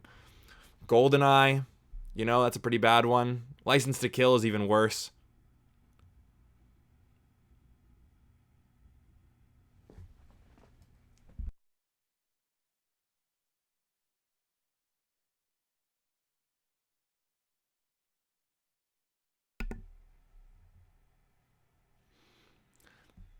Yeah, like, I believe him. He's like, fuck you, Cypher. Like, you son of a bitch, and you're just, when your face and is so crazy. Like, I had to take a class in film school about directing actors, and you even have to, do some scenes, act them, direct them, change the dynamic between the characters. And we all get assigned a scene. I got the paper bag from American Beauty. A+. So, anyways.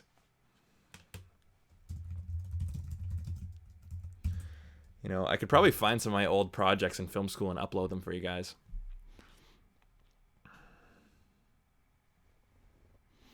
And then here comes the, the final set piece of the film. Well, not quite. Oh. What city is this? I totally forget. It's not Atlanta. It's, I forget.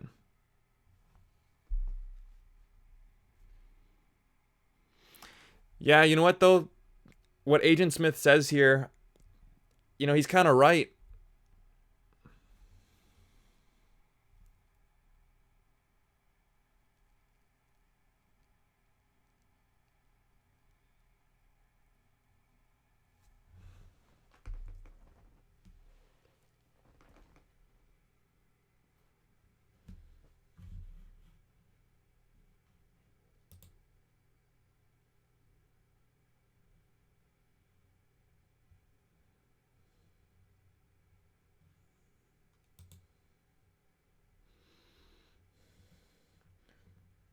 What's going on, Flicks Talk? Welcome. Thanks for stopping by. And it's funny, dude. Matrix is a film that I've only seen twice. This is my third time seeing it. First time I saw it, I was 7. Second time, 5 months ago.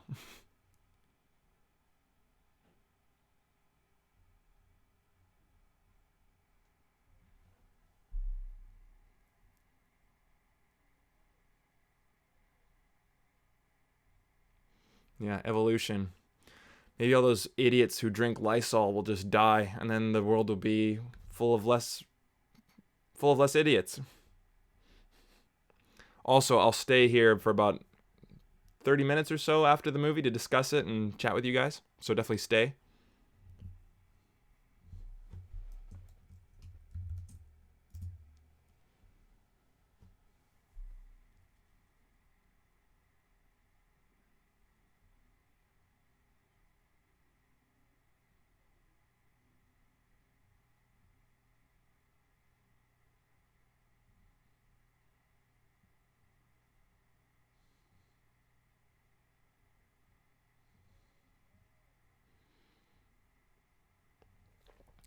What's good about this movie is that Zion is a mystery.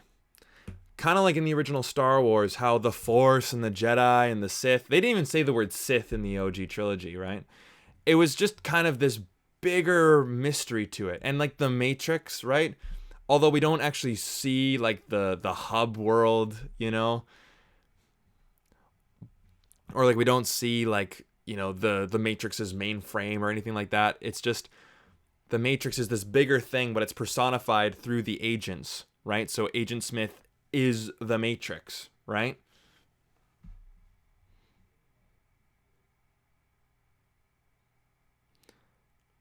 Sentinels. That, you know what? X-Men could be a fun movie to watch with you guys.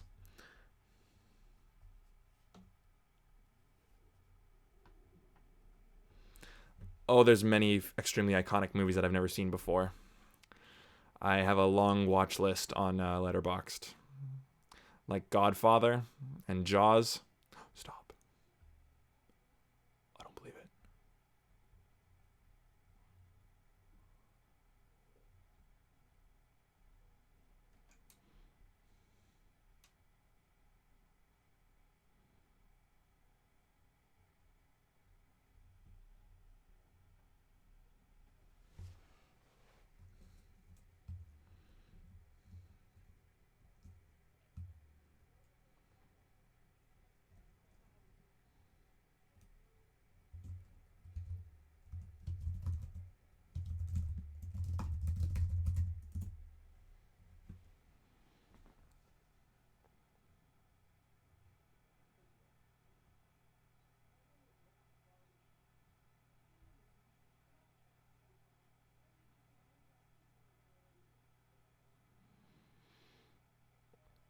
Boom.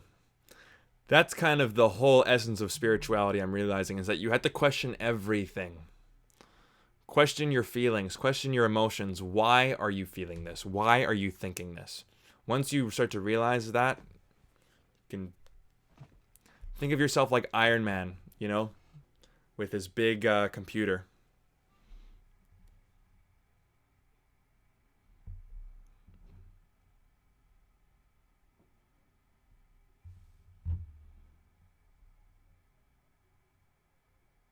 There you go.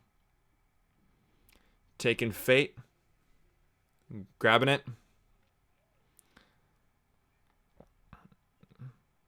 It's in your hands.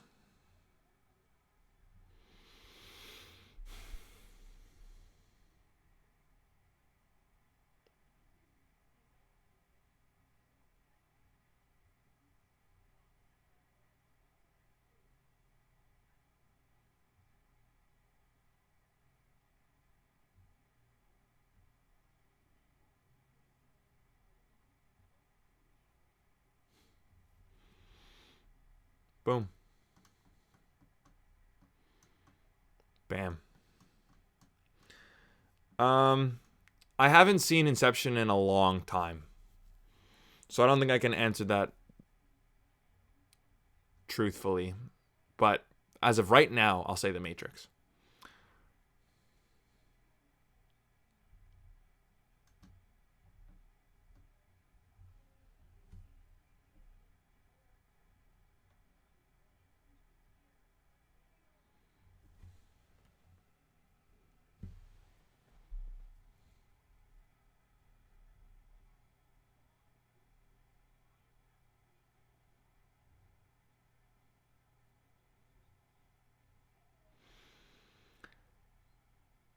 There it is.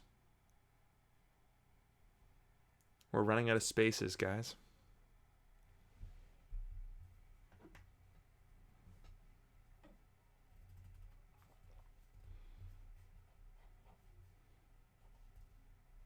A virus.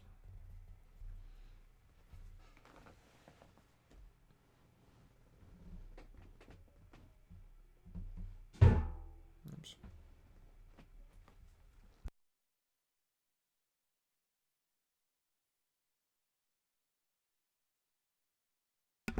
Lots of guns. Lots of fucking guns. Tank.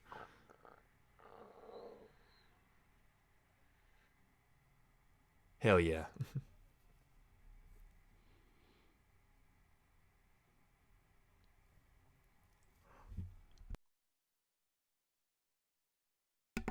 MP5K. My Call of Duty knowledge is coming into play.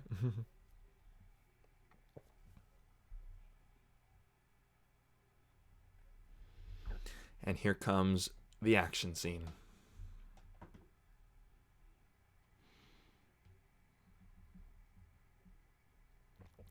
I can only imagine what it was like to see this in a theater.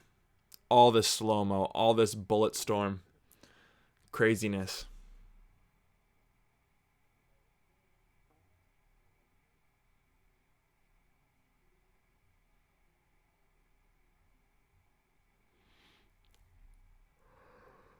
Excuse me. It's not the movie, I promise.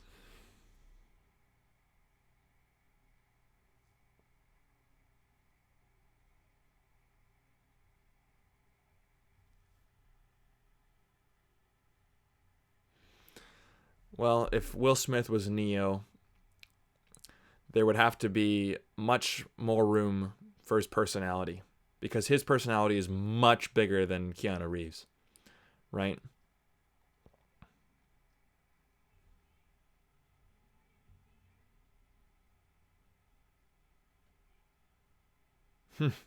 Thanks, Finn. I appreciate that.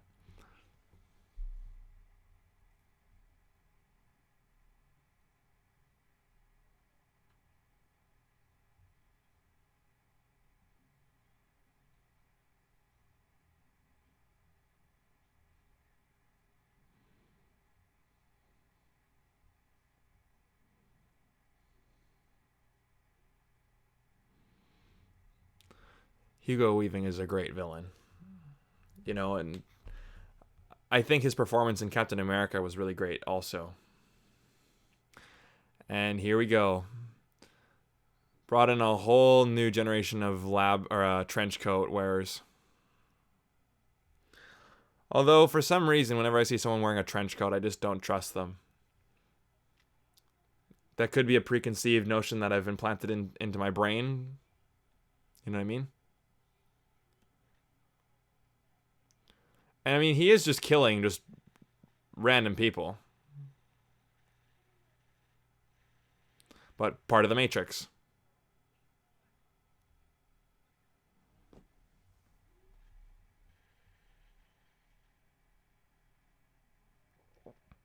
Looks like he's covered with pepperoni.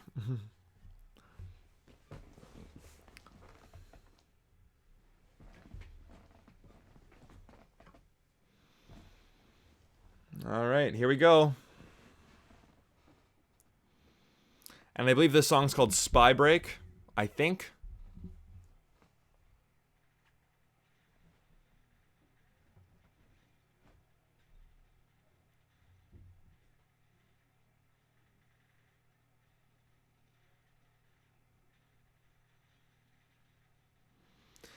Pretty sick shot too right here.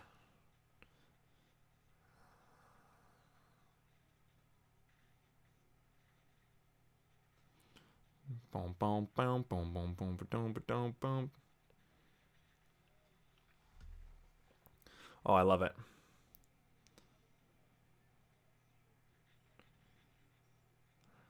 I always love shots like that when you see just a bunch of bullets hitting the floor like that. I think it's great.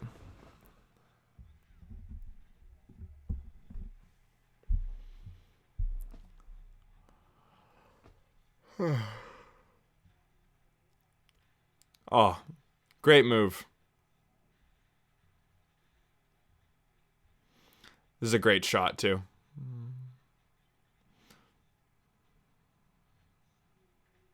See, it's these stylistic choices that make Matrix stand out.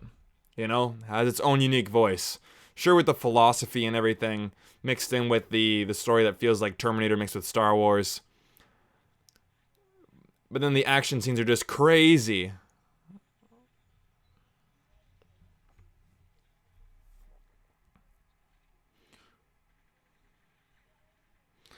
Yeah, I can imagine this being pretty awesome to watch in 4K.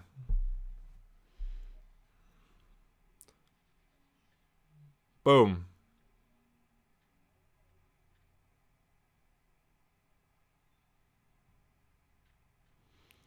Untouched.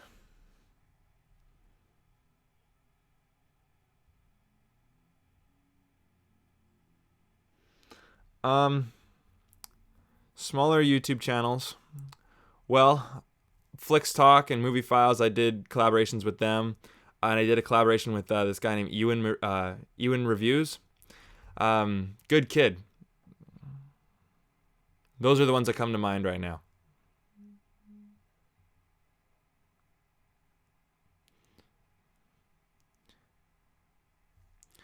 You know, but I'll be completely honest. There aren't the smaller channels, movie review channels, are generally ones that I support.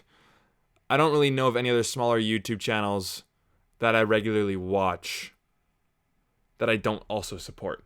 You know what I mean? Like I don't actually know the people. But I would say those ones. But Flicks Talk and Movie Files have more subscribers than I do. So naturally I hate them. I'm kidding. But yeah, Ewan Reviews, I did collaborations with all three of them.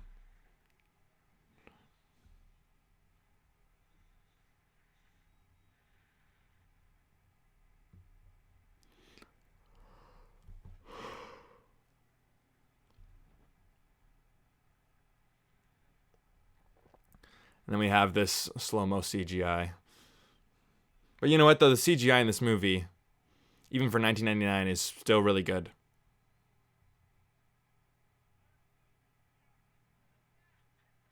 That's one thing I noticed about, movies growing up where like, oh my god, you gotta see it. The effects are so amazing. But nowadays, like, every single movie has the best special effects ever. Right? So it's almost gotten to a point where nothing's impressive anymore. Right? We have Avengers Endgame. Which is why I think that, practical stunts are definitely coming back. This is a classic shot of the movie right here. And then of course we got bullet time, the bullet dodge.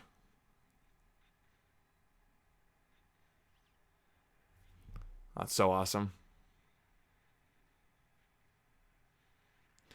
And the sound design works too here. They almost sound like jet engines flying across, and I got my headphones in too, so they got vroom, vroom.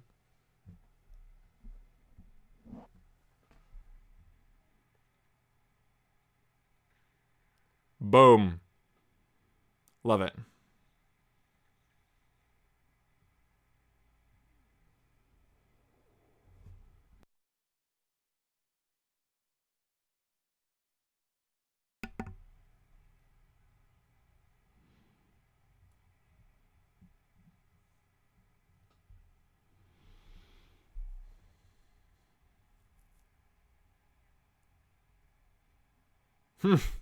I just love that. Hey, I need to learn how to fly a helicopter. And also, teach me Japanese while you're at it. Well, that's good, Sean, that she's enjoying it, even though she hates action movies. Yeah, I'm trying to get my sister to watch this movie too. But she likes, Harry Potter and Star Wars and, movies like that. Avengers. And then boom.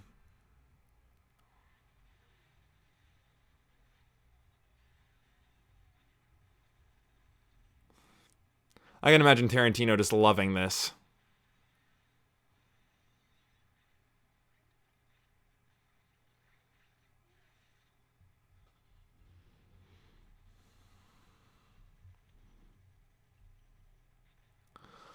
Also, if you guys have any other ideas for watch-alongs, let me know.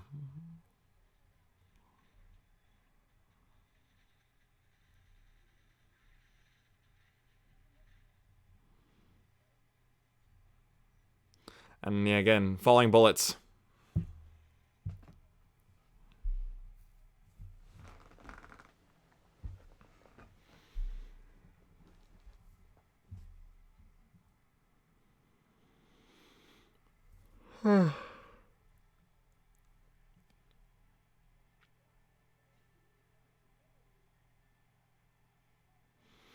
Yeah, my juvenile humor is coming in with that shot of Morpheus. Oh, it's juvenile, I know. Shut up. I'm gonna be doing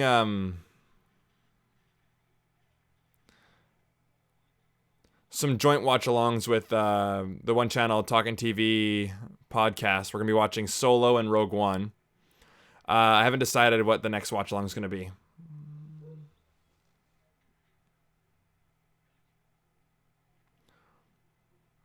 But if you guys follow my Instagram, then you'll be up to date, and I'll let you guys know full in advance when the next watch-alongs will be happening.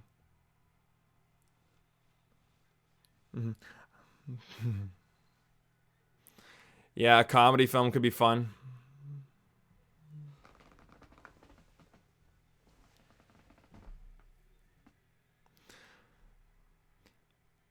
And I think this was actually all done.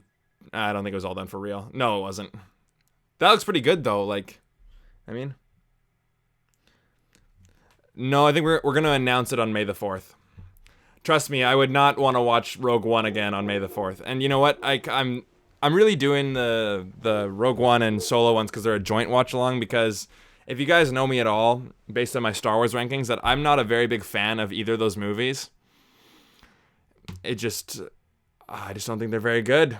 And you know what? When I saw Rogue One for the first time, I liked parts of it, and I was kind of lying to myself saying that, like, oh, it's a really good movie, because I just couldn't, stand seeing a bad Star Wars movie in theaters. But you know what? It happens. It's funny. I was actually supposed to see Top Secret with one of my best friends, but then the quarantine happened and we never saw it. I love this shot too, kind of the wow. Although I don't really get it why the building would do that, but it still looks awesome. And then of course, my copy of it goes all pixelated. See, like, this is a movie that I would want to see in 4K with surround sound, and I bought new couches, which are like movie theater couches, which are amazing.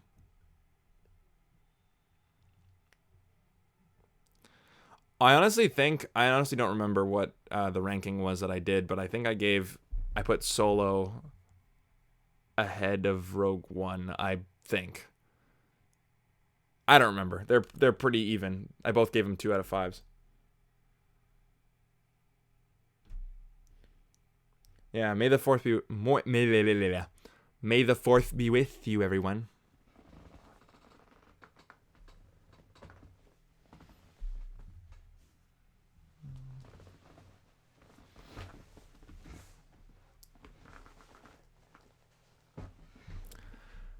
That's really great.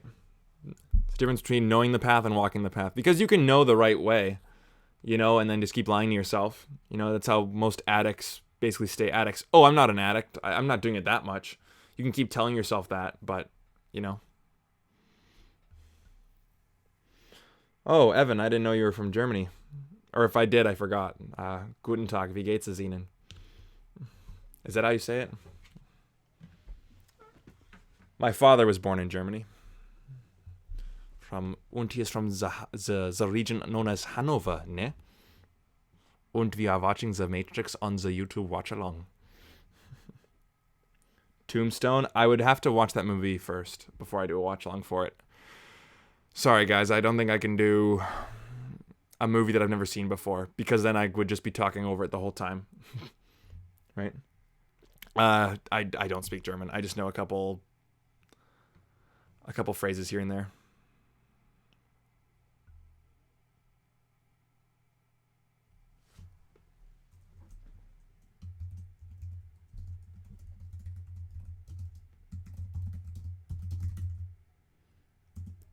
I have this real kinky fetish about fucking in a subway, and I really would love to do it right now.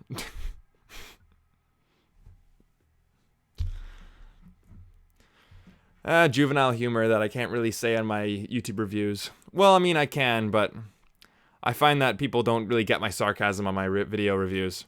I think I said on my Star Wars tier list, I started off with like a joke saying, "Hey guys, I got this exclusive poster that only I got," and then people were commenting, "What? I got the same poster." It's like, did you not hear the inflection in my voice to say that I was sarcastic? So,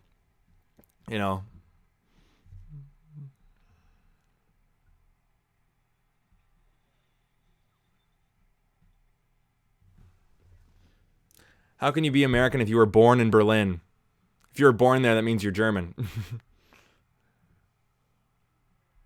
Mr. Anderson. And this fight scene is actually quite amazing. And I believe this is the same subway in the Universal Studios backlot tour. I believe. I think so. Keep doing juvenile jokes. That's just me, dude.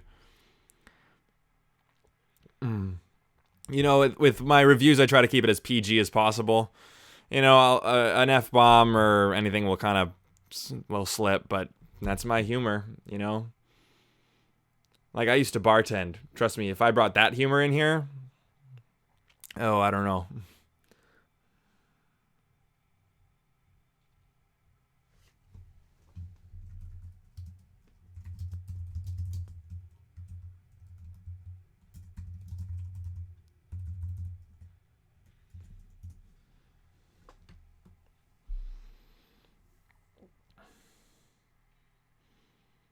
Boom.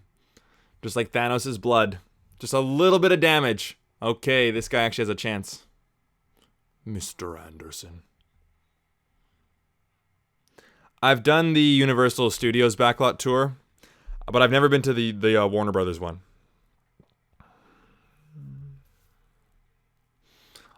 I always love going to Universal Studios, but the Disney parks are my favorite. I've been to Disneyland so many times. I've even performed in the park when I played jazz and we played Disney songs, and then I played on the cruise line. But then I've been to Disney World twice. Once with my sister on a vacation, and then my ex-girlfriend lives in Orlando, so I went there and went to Disney World with her.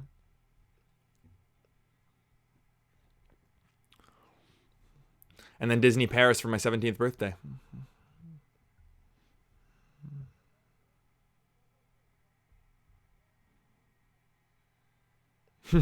So,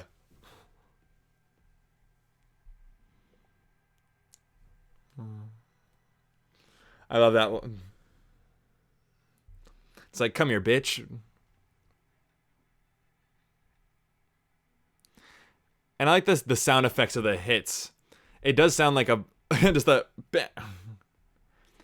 It does sound kind of like a big bunch of baseball gloves, old ones with a big baseball bat going dunk, dunk, dunk. Oh.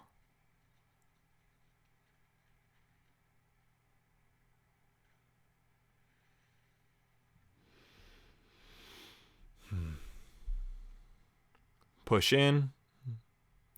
You know, like we had a whole class in film school just about the push in and how powerful it can be. Makes your film much more dynamic. However, you can do the wide shot if you're more of a Kubrick guy or gal.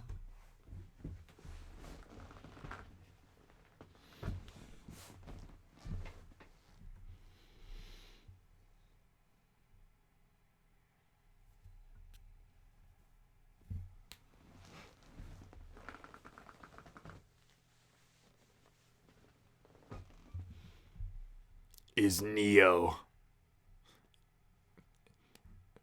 Is Keanu fucking Reeves.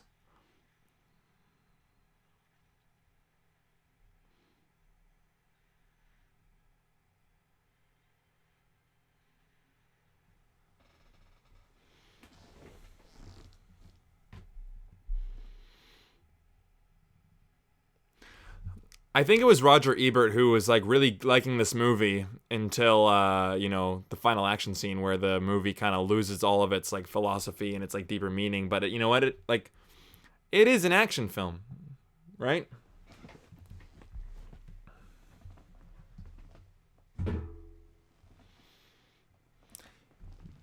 You know, when you have another character like in a simulation or in a different place, but then you also have like Sentinels. You know what? Actually, you know what? Fuck it. They're called Sentinels. This is just like X-Men Days of Future Past. Right? And, when you have two characters in two spots and one countdown and two things are going after them, just the amount of tension it builds is great. If you can double it, it's wonderful.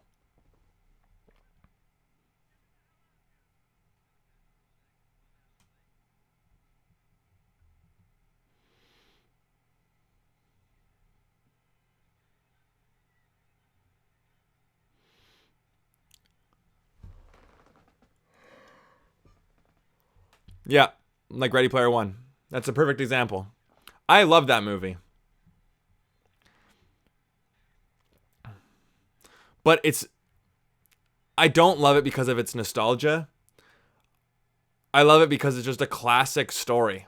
It felt very 80s, not because of the references. And I see a lot of reviews and saying it's like, oh, I was able to see all the things that I like. Well, it's like, well, if that's the only reason why you like it, then I don't think it's going to hold up over multiple viewings, because then you know exactly what's coming, right? Like the first time you watch it, you're like, oh, hey, he's dressed like Prince. He's dressed like Michael Jackson. He's dressed like this. Oh, I remember King Kong. I remember Jurassic Park. I remember Frogger. But then when watching it again, you're like, when everything's coming. So it kind of loses that, not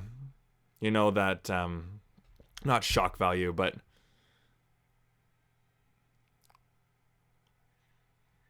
I don't know what the word I'm looking for.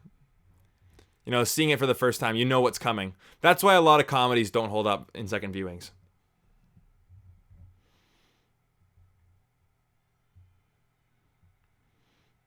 That's why in comedies, like, character and story and emotions still count and are still, you know, still important.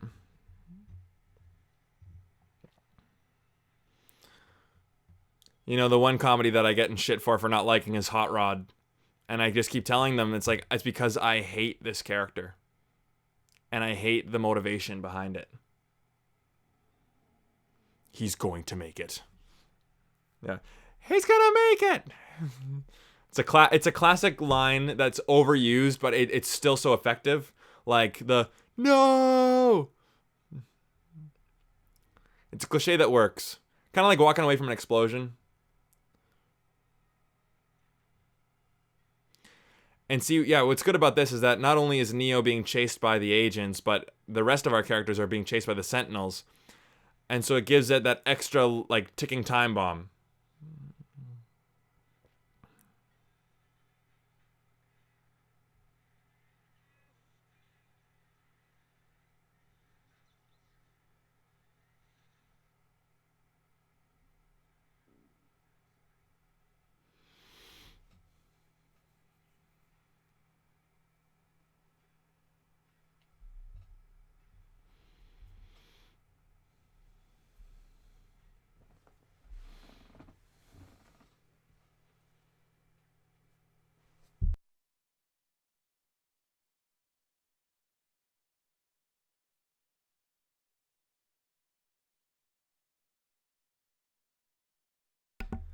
It's a good scene, dude.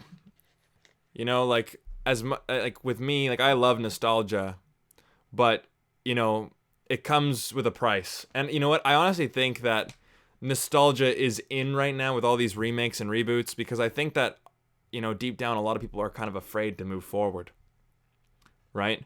So in all these times where moving forward and change is so frightening, what do we revert back to? Our childhood, in a simpler time. What did I like as a kid? Star Wars. And now as soon as that Star Wars does not match the same Star Wars that I used to watch as a kid, that's when people start to get just completely fucking crazy online, right? It's a hot take, but nostalgia is fun, of course, but don't let it ruin your life. And that's one thing that the book that I'm reading, I'm gonna talk about that book a lot, because I encourage all of you guys to read it, because it is changing my life day by day. It really is. But it teaches you, like, why is nostalgia so powerful? And it's like, you gotta just dig deeper, gotta dig deeper, dig deeper.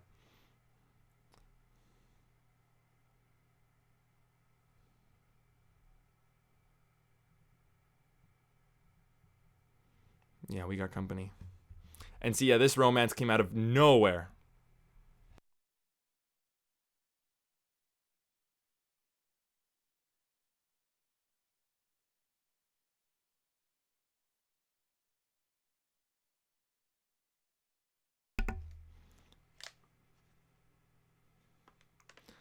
I mean, if Trinity said that to me and made out with me, then I wouldn't be complaining. But you know, in the context of a movie, it's a little jarring.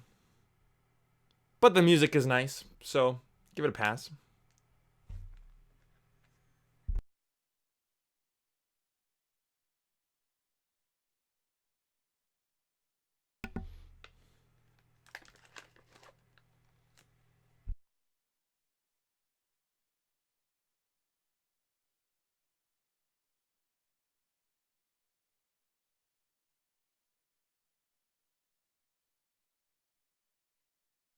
And here's that shot. He finally is able to break the code.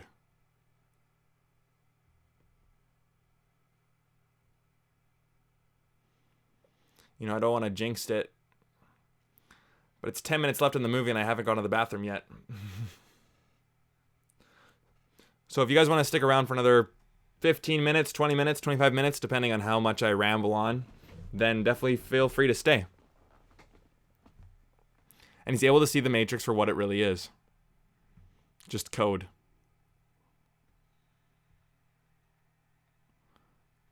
It's kind of like Spider-Man when he loses his power.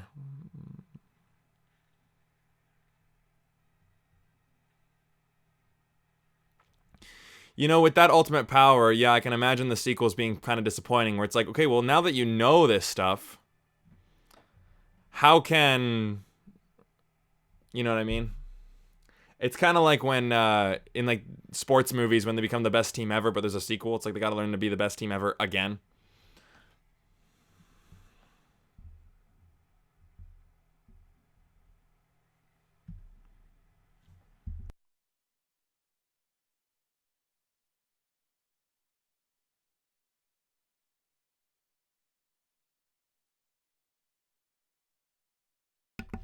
That was kind of bad CGI. This movie sucks.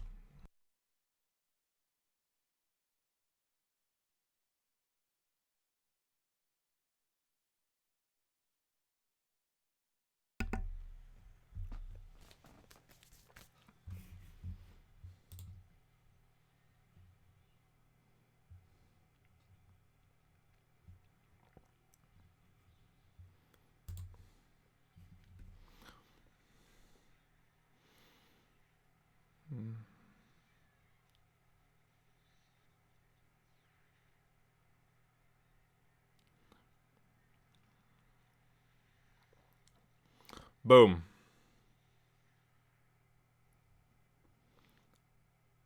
The end.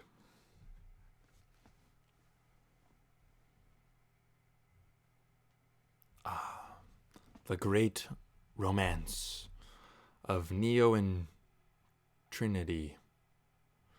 Can you guys name me any characteristics of Trinity? I mean, I guess she's brave when she, you know, tells Neo, hey, I'm going in with you.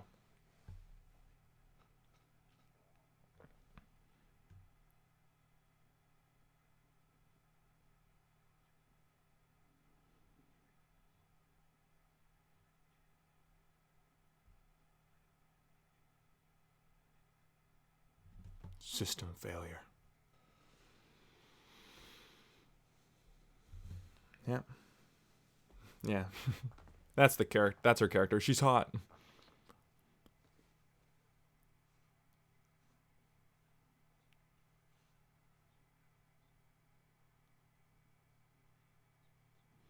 Yeah.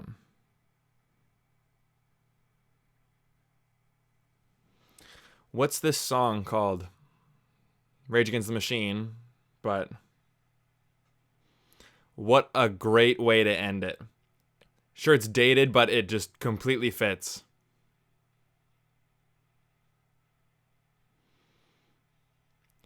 And you know what? That's pretty good sequel bait. You know, like now he's the chosen one. Now we gotta save humanity, right? Kind of like the emergence of the main character. Set up everything. Kind of like Luke Skywalker becomes Luke Skywalker, right? Then come the sequels, and I've never seen the sequels before. You know, and people have told me, like, oh, they're shitty, they're terrible, but then there's other people that tell me, you should actually watch them now.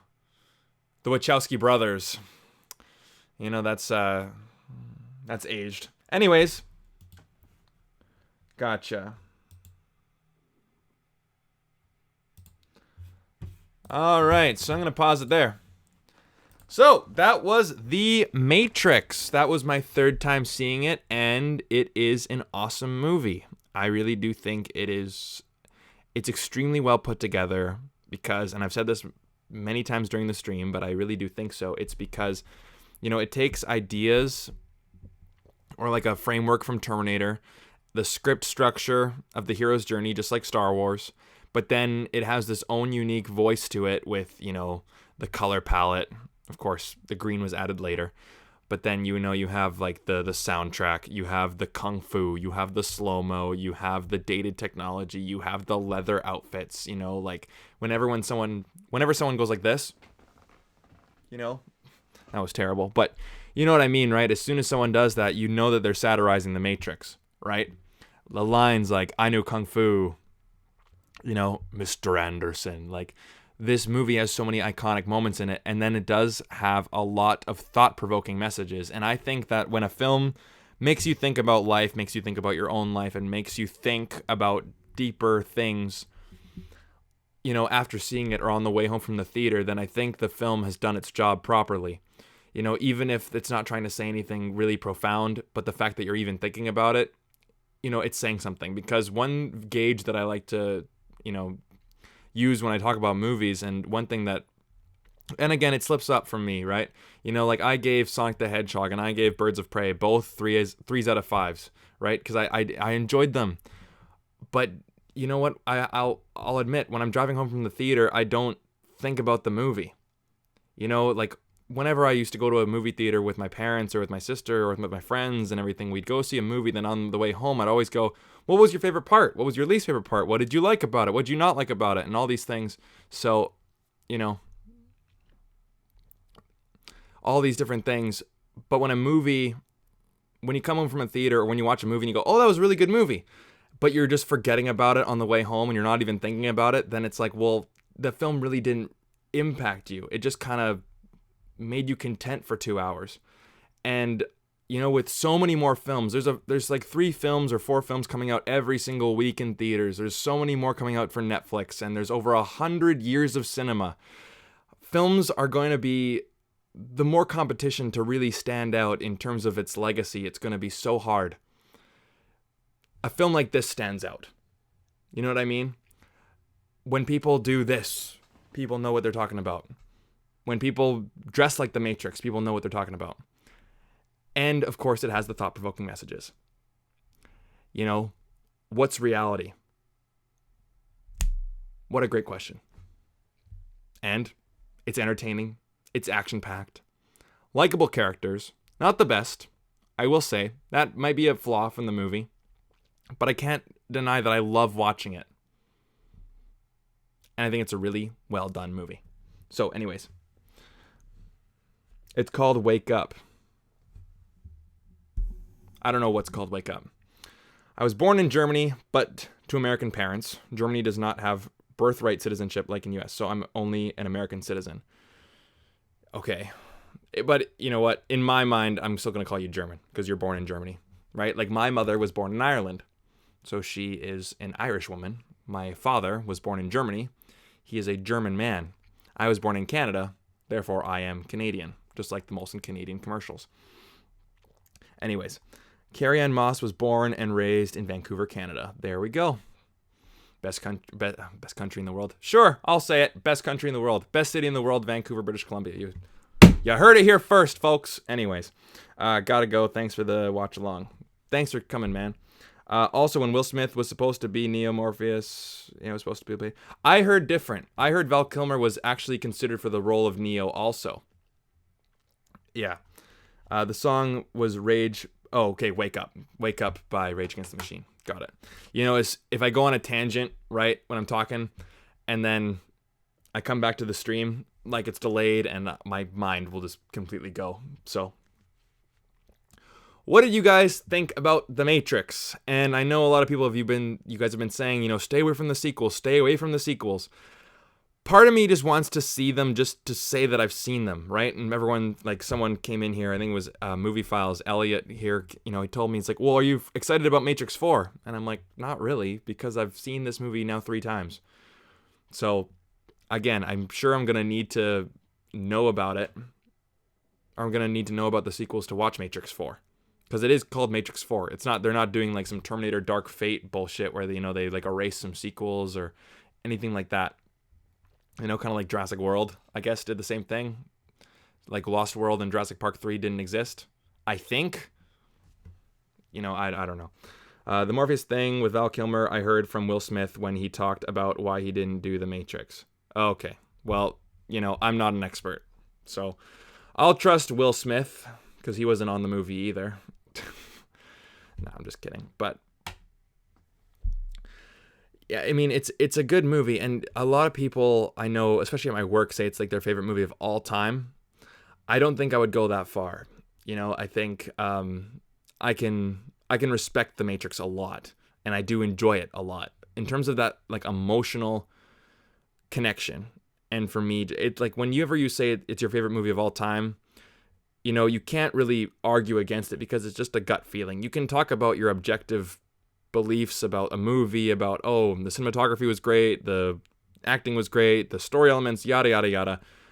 But whenever you say it's your favorite movie of all time, it's just a gut feeling, right? So when people say, oh, you're wrong, you're blah, blah, blah, and, you know, if you're doing movie reviews on your own and you're kind of afraid to put that opinion out there, because I have people come up to me all the time, or message me all the time on Instagram and going, hey Brandon, I want to do my own movie reviews, but I'm afraid to put my opinion out there. It's like, well, you know what, that's just the reality. Like, people are going to disagree with you, and people, you know, don't have the same mental clarity to really understand that you are not your opinions, right? So anyways, The Matrix is original. This is all I can say. I mean, yes, but then again, I'm sure people will bring up, oh, it was ripping off this and this and this and this and this and this and this. Yeah, Irfan Khan, yeah, rest in peace, man. But, yeah, it's a good movie. I don't know what else to say. Again, it's a movie that I don't have the biggest knowledge for. You know, it's like, when's the next live stream? Life stream. Like a lightsaber. It's a lifesaver. I don't know. I really don't know. Stay tuned on my Instagram, and I'll let you guys know what that is.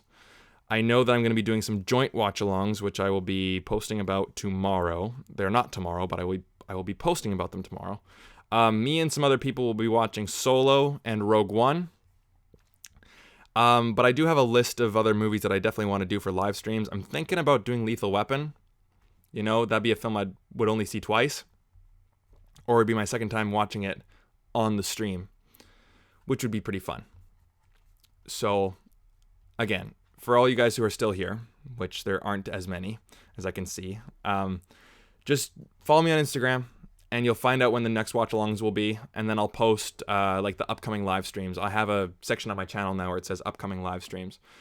So I'll give you guys a couple more minutes here to talk about, you know, if there's any other films, questions about The Matrix, questions about life, questions, comments, concerns. Donations are always welcome. You don't have to do that, but, you know, it definitely helps the channel. And all the money that comes in from ad revenue and from donations, it goes straight into the channel. So that means, you know, better quality videos, more time to do videos, and, you know, it goes right back to you guys, right? So if any money comes in, it's a way to say thank you by me doing what I love to do and entertaining you guys. You know, I'm hoping that I'm entertaining you guys. You know, so anyways, yeah. Thanks, Vincent. I appreciate it. Yeah, Lethal Weapon could be fun. I watched that for the first time, I think in November? No, September. I have a review for it. It's funny, my current supervisor at the time at my film studio I work for, it's her favorite movie of all time, Lethal Weapon. She's a big Mel Gibson fan. So she's like, you know, I'm not going to attempt to do her accent. She's from Birmingham. But she's like, you got to see Lethal Weapon. You got to see Lethal Weapon. And then, you know, I'm like, all right, I got to see it. And then she said that they progressively get better. I'm not too sure about that. I have never seen Lethal Weapon 2, 3, or 4, and apparently they're doing Lethal Weapon 5 now, which would be pretty cool, and I do love Mel Gibson. Yeah, drunk driving and all, and, whatever he talks about Jewish people or whatever. No one's perfect, and yeah, he messed up, but I do love his movies. So I think Lethal Weapon would be a fun movie to watch. Yeah. How to donate. There's, I know there's like a super chat option. So I think like on the chat, I think yours looks a little different than mine, but it says like say something, but then there's a smiley face and there's a dollar symbol. I think maybe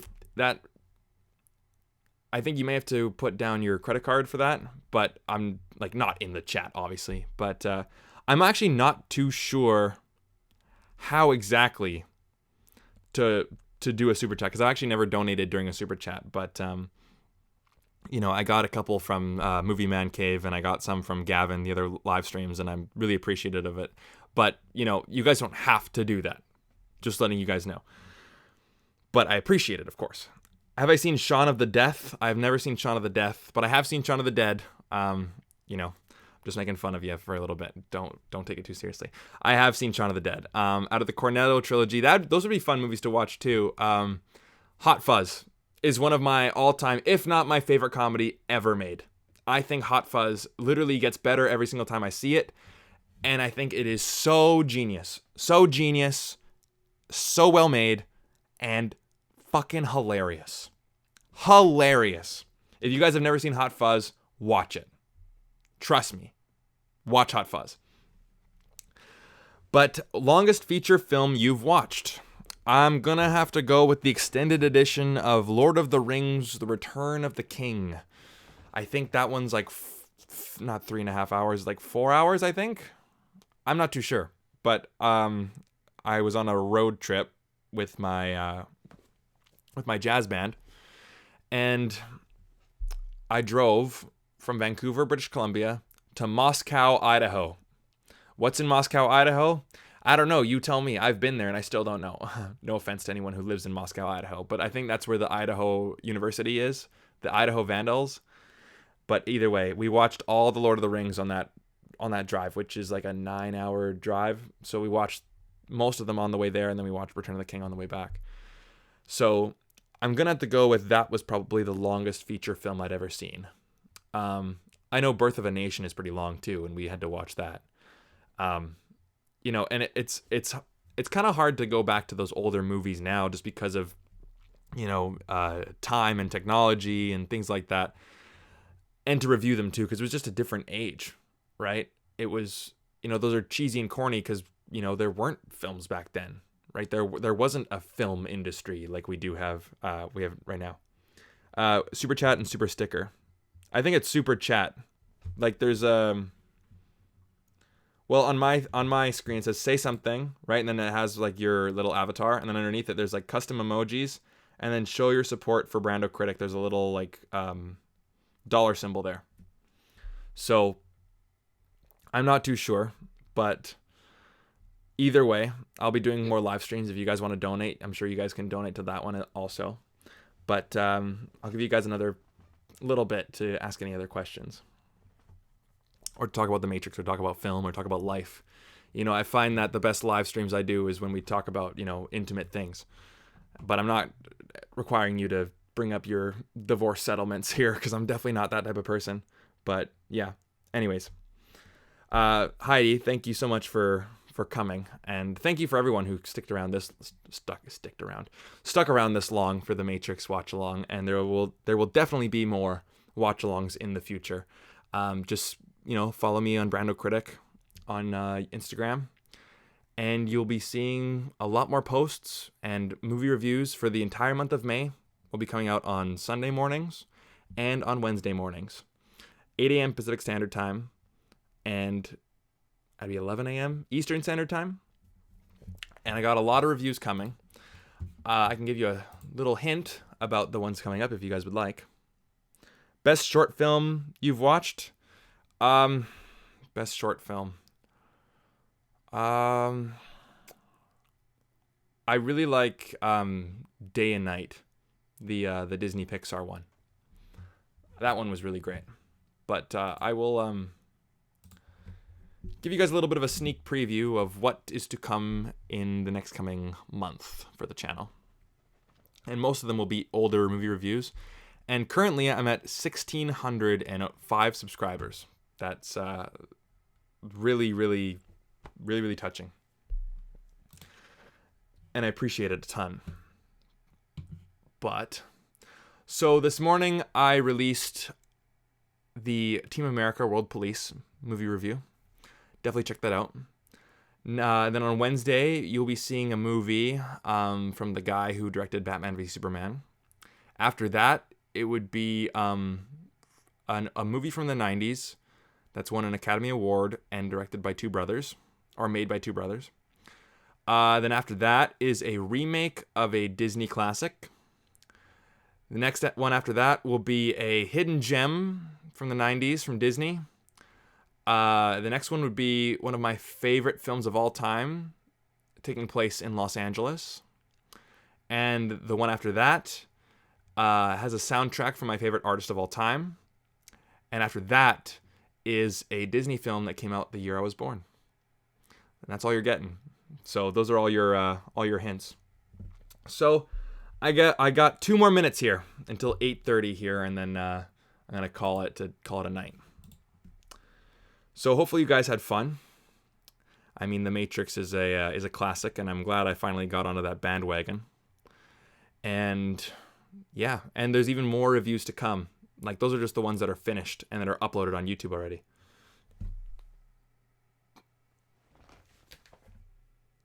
Heidi, come on. Like, I don't know. Every single time I get a super chat, which hasn't been many, Heidi, thank you so much. And you know what? Especially to you, because I realized, I don't know how long it's been, but it seems like every single review I do, the nicest comment is from you.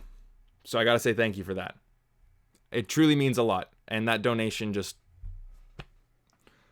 it means a lot. It really does. And trust me, guys, these donations aren't going into my wallet and I'm buying drugs with them or anything. All the money is going back into the channel. So whether that is a new camera, whether that is new editing equipment, although I don't really need any at this point, or it's going into buying things for the videos, whatever that may be. You know, maybe like a Blu-ray hunting video that will only be from the money from YouTube. Or, you know, if I decide to do like a redoing the games room, like I was thinking about doing like a redoing of my games room ceiling. If you guys haven't seen the video, watch the room tour. But doing those, and then what I do to pay for the posters, well, it'd be all donations, right? So all the money from you guys is going back into the channel in some way. And, you know, buying things for the game room would be in a video. So I wouldn't just do it just for the sake of doing it. So anyways, like, Heidi, thank you so much. Appreciate it.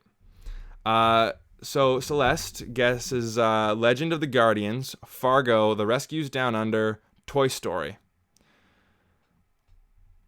You got one right. I'm not telling you which one. So, anyways, thank you guys so much. Hopefully you guys have a great night. And I'm going to give you guys some hints for the reviews that I have filmed, but have not yet edited. A film by those same brothers, starring Brad Pitt. A Pixar film that won Best Picture, or Best Animated Picture. A film that won Daniel Day-Lewis the Oscar. A film made by Disney that stars an old James Bond actor. And my favorite movie of all time. And I watched 2 movies last night with my parents, and I don't know if I'm going to do a video on them or not. I might just put them straight to Letterboxd. Who knows? A film about the AIDS crisis, and a film that takes place at Princeton University. I might not do reviews for those ones because I don't know if I have that much to say about them. They're both really great movies. But if I do decide to do reviews for them, I can't tell you what they are because you'll see them. So, with that being said, Celeste, you guess Hunchback of Notre Dame, 300, or Sucker Punch. Again, one of those is right. Thank you guys so much for watching. God bless. See you in the next video. See you in the next live stream. Stay safe. Wash your hands. My Letterboxd username is BrandoCritic. Surprised you didn't guess that. Either way. Thank you guys so much for joining. Stay safe. Love you all. Good night.